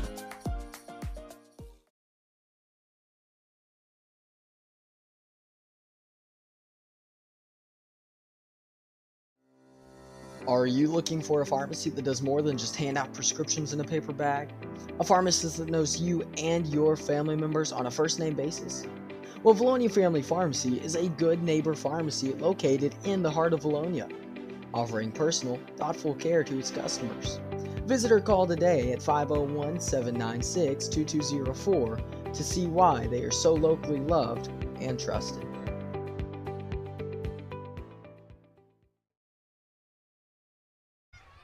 Back to the field. The Eagles are going to have plenty of time to work with, Allen. Got to take care of the rock. Can you say that again? Got to take care of the rock. I hope they heard you. I sent them some. I sent them some juju through, some mental telepathy here. Otherwise, take turnovers away in the second half. Oh, 3. Yeah. We beat them. Yep. Ifs, ands, and buts, though. Yeah. But you know what? Don't put it past Greenbrier to do something sneaky on this kickoff either. They do go ahead and kick it fairly deep. It's going to go out of bounds. So the Eagles will get the opportunity to take the football at the 35. I'm taking that 35. Yes, we do need to find the momentum.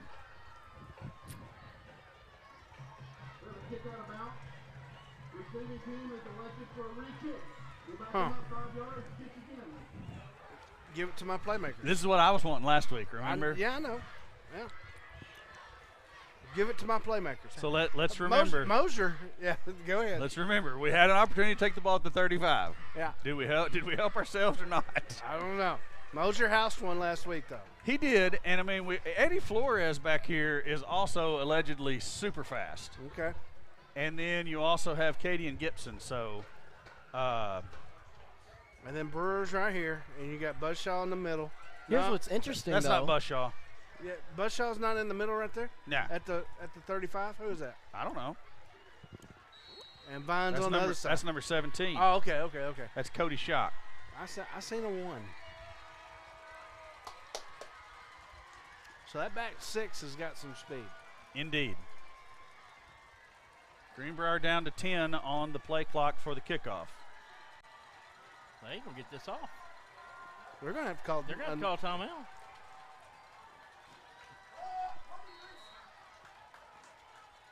Why did the play clock reset?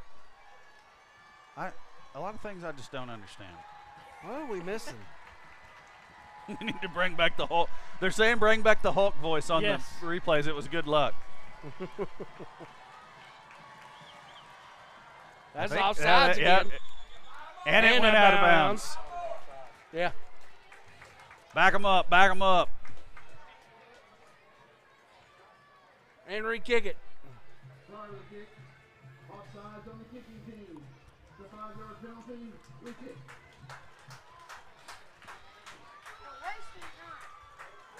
No, there's no time. Clock's dead during the. We've got a guest analyst in the booth.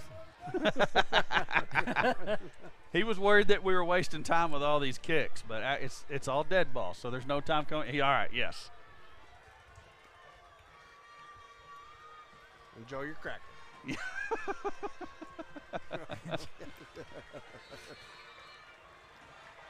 Hey, like I said earlier, this game is stressful. It is. Oh, it's giving me anxiety. I got more gray hairs. I'm breaking out into the full body sweat here. I don't have any more gray hairs. I don't have any more hairs. Let it go. Yep, let's kick it again. So now where do you get the ball if you're backed up 5 yards and you kick it out of bounds again? You're backed up 10 yards, so you would actually get the ball at the 45. Would you? Or would you just get it at 30? Oh, I don't know. Kick it out of bounds again. We'll take it at the goal line here in a minute. What are they doing? They're backing them up, making them re-kick it. I mean, I know, but what is Greenbrier doing? They're going to see who says uncle first. It's the guys. It's the same team on both sides of the football right now. Who can impose shoot themselves in the foot more often at this point? I'm glad it's just going the other way for a little bit. Woo. Kicking off from the 25 now. Offsides again, no flag. Let it go. Or take it. Oh, dadgummit. I mean, I think we might have been kicking from the 20 if we let that one go. But instead, we're going to get the ball all the way back at the 27-yard line. 26. Okay. Yeah. Hey, that's okay. It is, Man. Playmaker trying to make a play. Can't blame him for that. Yeah. Bring back the Hulk. I told you we had mixed reviews on that. Everybody on this is saying bring back the Hulk. I don't even know if we can if we knew how. We do. We're Oh. getting green hearts.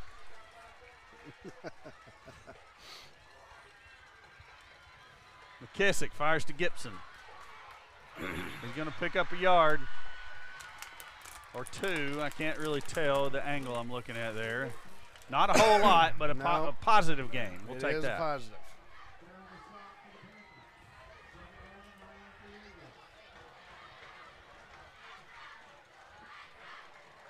We got 4 minutes. Yeah, plenty of time. Man. Was looking for Braden Brewer on the out route. Played pretty well defensively by number 6 for Greenbrier. A bit of a tap there.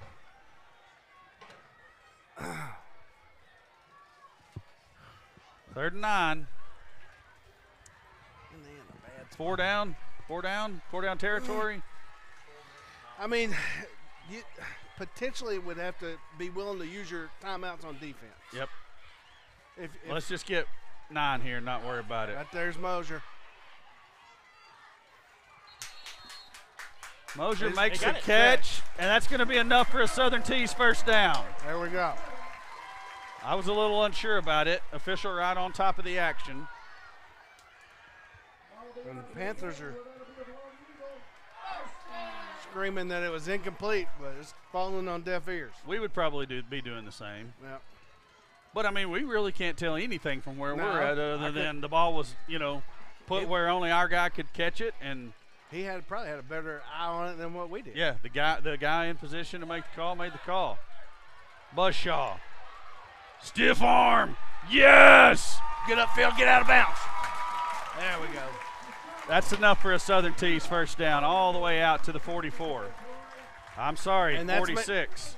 And that's McKissick not seeing anything downfield, not being greedy. Check down. Taking his check down. I like it. Letting Buzzshaw do what Buzzshaw does. Oh, Hulk mode, Hulk mode. Let's see if I can. Yeah, that was pretty good, actually. Play fake. McKissick. He's got it. His man Gibson. Oh, he drops it. He definitely wants that one back. There's no doubt about it. Hey, Cadian's made a lot of good plays tonight, though. He has. A lot of good plays. But Both the receiving sides of the ball. core, again, not digging on our guys. They're our guys. We love them. Receiving core is going to go back and review this game.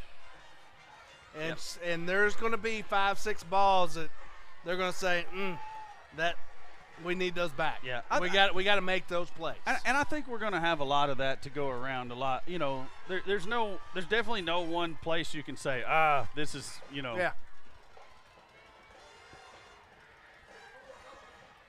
That's that. Oh man, that's that same throw to Vines on the little comeback pattern that McKissick again delivers it right where it needs to be.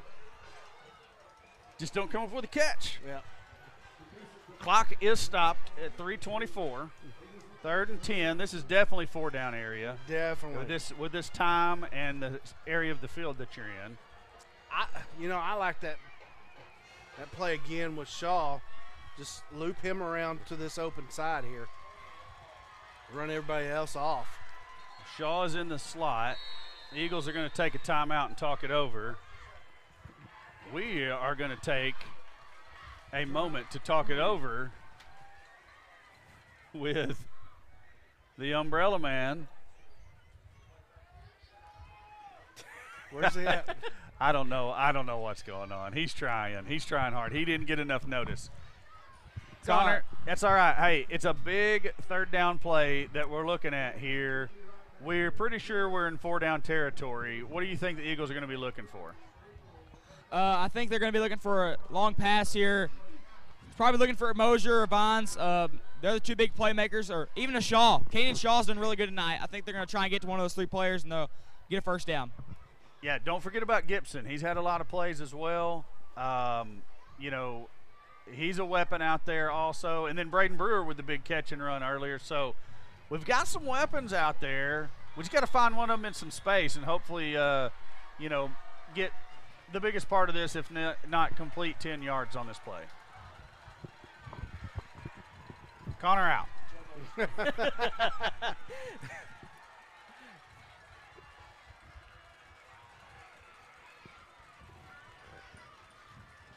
Hey, by the way. Yeah. Louisiana up big on Watson Chapel. Just say. I'm just saying I'm right. McKissick, straight quarterback run. Dadgummit. Man, if that works, we're talking about a different tone right here. But that defensive end for Greenbrier, and I don't see his number here. Call his name, but he shed a block and just went and made a play. 4th and 9, ball game potentially on the line here. Right there. McKissick's got Vines over the middle, and it's just a little bit high Yeah. and a little bit behind Vines. Turnover on downs is going to be Panther football. And the scoreboard says that Vilonia only has 1 timeout. Is that accurate? It is accurate. Oh, my goodness.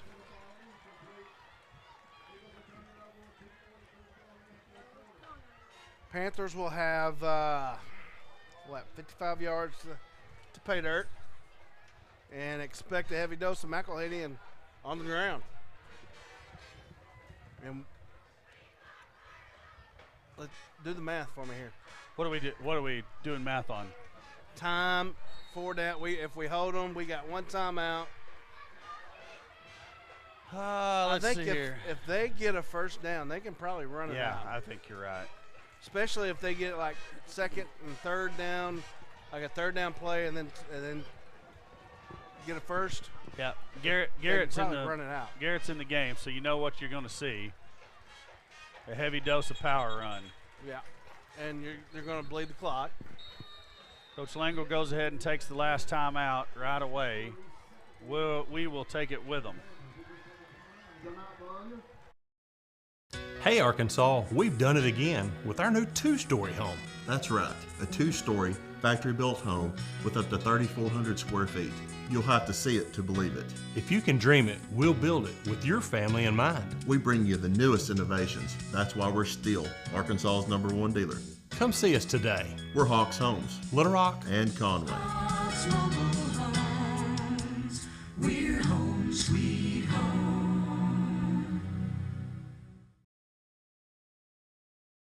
When you're in an accident, sometimes it's hard to make a decision on what to do. At Conway Collision Center, we'd be happy to walk you through this mess.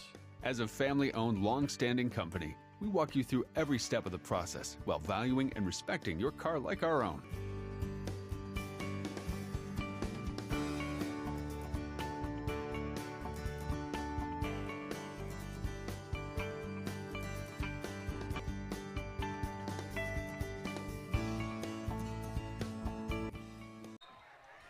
All right, back to the field. Eagles need a big stop right here.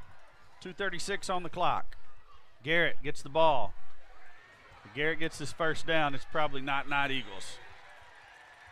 Well, he's going to come out of the ball game for a play anyway. His helmet come off? Yep.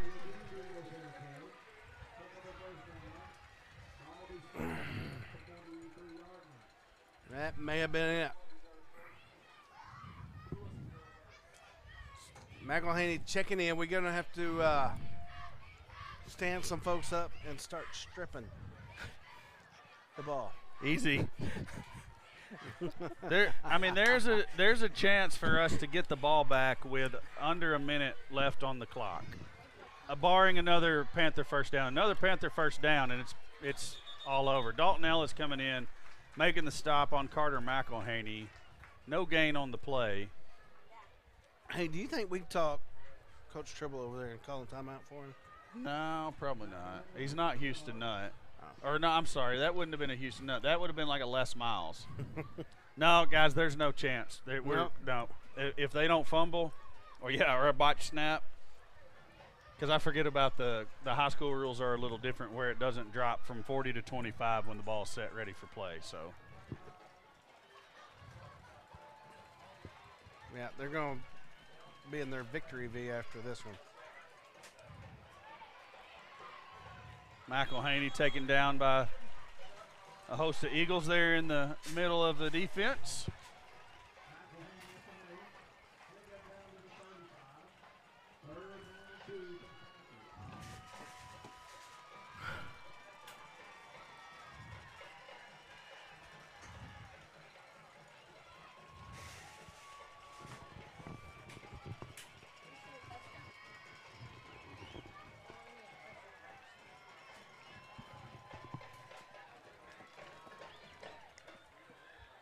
Snap will be under 40, so there you go. There's the last snap of the ball game. And it's first down. Yeah, it's a first down. That's it. That's going to be a Panther victory, 19-14. They're going to take it from your Eagles here in Philip D. Weaver Stadium. And, little 5 turnovers. You can't. It's tough to come back and win it that way. Yeah.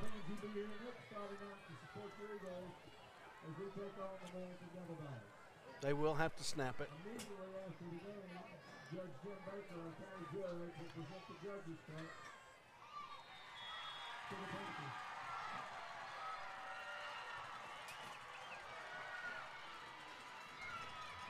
And that'll do it. That's the ball game.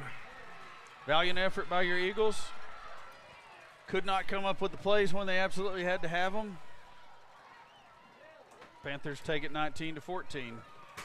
So we will run some commercials here, and then we will come back for a brief post-game show, Steve? Yes. Okay, let's do it.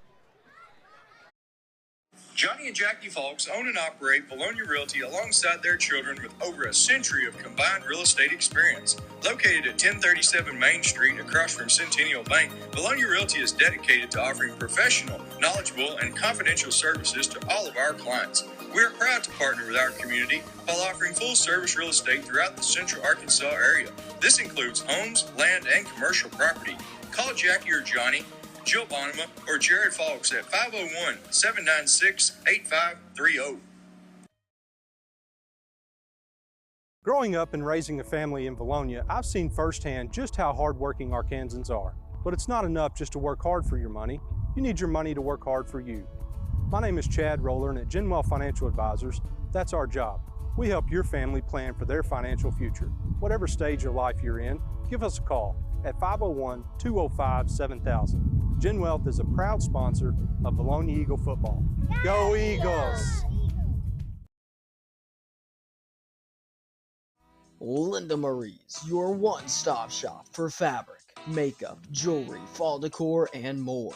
Located on Highway 64 in the Vilonia Commons, Linda Marie's is a hidden gem and a staple of the Vilonia community. Linda Marie's is always showcasing seasonal deals and special offers, so come check them out today. Linda Marie's, a proud sponsor of Vilonia Eagle Vision and Vilonia Athletics.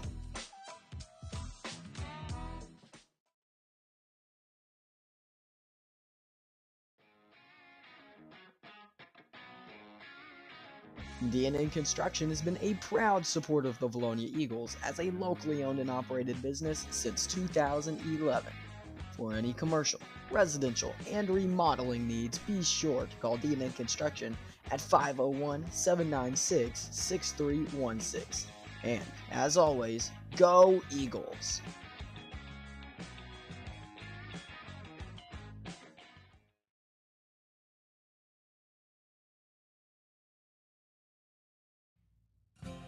Welcome to Charlie's Corner, home to name brands such as Duckhead, Lucky Brand, Oxford, Hey Dude, and more. Charlie's Corner is your one-stop shop for all your manly apparel needs. Don't forget to check out their sock collection and Razorback apparel when you stop by. Charlie's Corner, a proud supporter of Vilonia Eagle Athletics.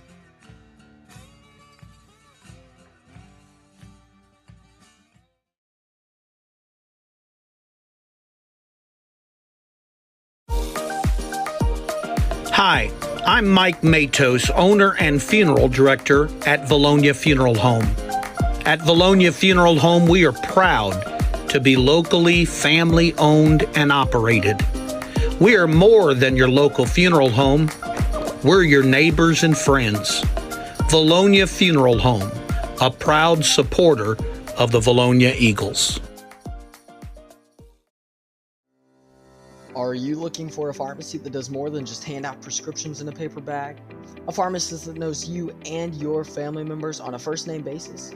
Well, Vilonia Family Pharmacy is a good neighbor pharmacy located in the heart of Vilonia, offering personal, thoughtful care to its customers.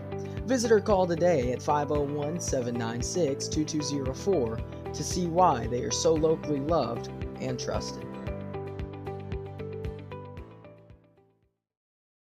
Hey Arkansas, we've done it again with our new two-story home. That's right, a two-story factory-built home with up to 3,400 square feet. You'll have to see it to believe it.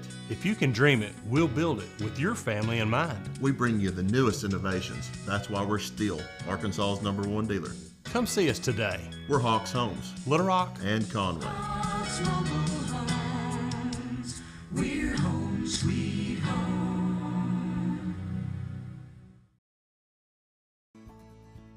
We'll treat your car like our own. Our reputation depends on it. I'm Brian Lane. Lane Family Dentistry has been serving the dental needs of Vilonia for over 18 years. I live in the community, my kids go to school here in the district, and my family also attends church in Vilonia. This is my home. At Lane Family Dentistry, we provide many services such as Botox, dermal fillers, aligners to straighten teeth, implants, tooth whitening, and smile makeovers. We also treat sleep apnea. Call Lane Family Dentistry. We are a proud supporter of the Vilonia Eagles. Go Eagles!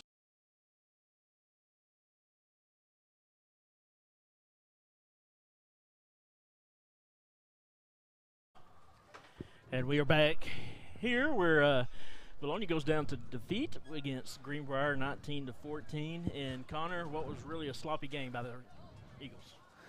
Yeah, I mean, the first half didn't go very well for the Eagles offensively, and defensively, I thought we did okay the entirety of the game. We had some good sacks, some good quarterback pressure, kept him on his toes the whole game. Didn't let him stay comfortable. The only time he stayed comfortable was probably about a play or two, but. Yeah, you take away that first half, and really, Vilonia wins. Yeah, I mean, we had a great second half defensively and offensively. I think offensively, after they saw the defense get fired up and just the way they played, that fired them up even more to be able to play better. So, yeah. Yeah, I mean, you got to give, I hate to say it, you got to give Greenbrier credit. I mean, they made the plays, and Vilonia didn't. Yeah. Give credit where credit's due. They forced a lot of fumbles, made some interception plays there. They did a great job on the defensive end. And Carter McElhaney, man, I mean, he just ran all over us. Either he was receiving or rushing. He just did a great job. I know you got some stats there, but the stat you really got to look at, Connor, is 5 turnovers by this Vilonia team. It's hard to win when you turn the ball over 5 times. Yeah, I believe it was 3 interceptions by McKissick, a fumble by Shaw, and I think it was another fumble by I believe it was either Vines or Gibson. Yeah, and you can't win many games when you turn the ball over that many times. But what was the other stats? I believe also we got 10 rushes for Canyon Shaw for 36 yards. It's not bad, 3.6 yards a carry. I mean, he's been about that average the last 2 games. He's gonna be our short rusher, and we're gonna have Vines or Mosier do the deep work there, do the explosive plays. Him or Vines, Mosier, and Gibson now, as we see, he got a lot of playing time in this game. So yeah, and you really hadn't seen Vilonia play a full game. We saw some very bright spots after halftime. I don't know what was said at halftime, but they come out with a passion and a fire. And man, if we can come out with that from the start, this will be a good team going into conference. Yes, this is a great team. They just got to put all the pieces together.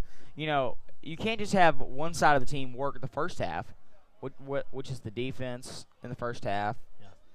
And you can't just have the offense work in the second half, which the offense didn't do all the work. It was just they did some good job on the scoring side of things. 14 points the second half is not bad. If you put up 14 points in the first half, you win the ball game. Yeah. I mean, it's just the turnovers. I mean, if we would have had 2 or 3 less turnovers, we would have won this ball game, I believe. We would have had 3 more drives to work it out, and we would have scored a few more touchdowns there. And if you're the Vilonia coaches, I mean, you're seeing stuff that can be corrected. I mean, we just got to correct them. We correct them, we'll win some ball games. But right now, we just got to correct them.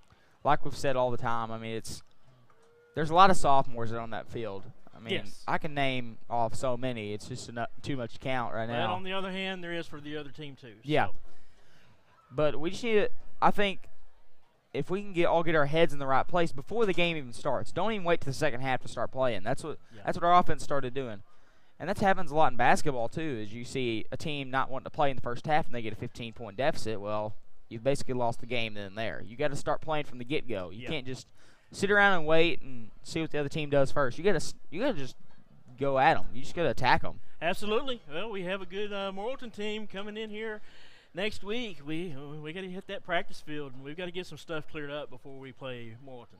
Yeah, I think we're going to be doing really good. Just Greenbrier O-line was really good, but our defensive line and our outside linebackers, I was super impressed with our D-line and outside linebackers. And I expect the same thing against Morrilton. They're going to do a great job. Morrilton's an even bigger offensive line, even better offensive line. So I expect, if not the same, if not better, because they're going to have another week of practice in them. They're going to be great, Steve. Yeah. You got these it's non-conference, which really don't mean nothing. Now we're getting into games that really mean something. We got to go. We got to go. Yeah, Steve, these non-conference games are really just getting us experience and just confidence for the conference games, which we hadn't been able to build much confidence yet. But we can build a little bit of confidence in some things. Like we said, the D-line and the linebackers, they did a great job. They can build confidence in that area. The DBs did a lot better this game. They did a lot better than they did. Now, the big play is what we need to really stop. We can't stop the big play right now. Yes.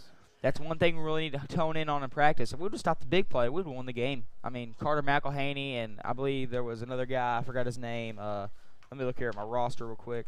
I believe it was number 88 had a good reception. That's a hoss. He's Lawson, bring down. Lawson Worthy at 6'3", 185, but I think he's every bit of 220. Yeah. Evident, yes, very much so. All right, well, we'll be back next Friday night here in Vilonia. Come out to the stadium. Don't sit home and watch it. Come out here and support these Eagles. They're playing their hearts out for you. And we'll be on about 6:30, about the same time with the pregame show, and then we'll kick off the game at 7 o'clock. For myself, Steve Austin, Connor Hudgens, Corey Erie, Alan Wade, the Duff, Ben Duff, and our stat keeper, Tim Nolan. We'll see you next week.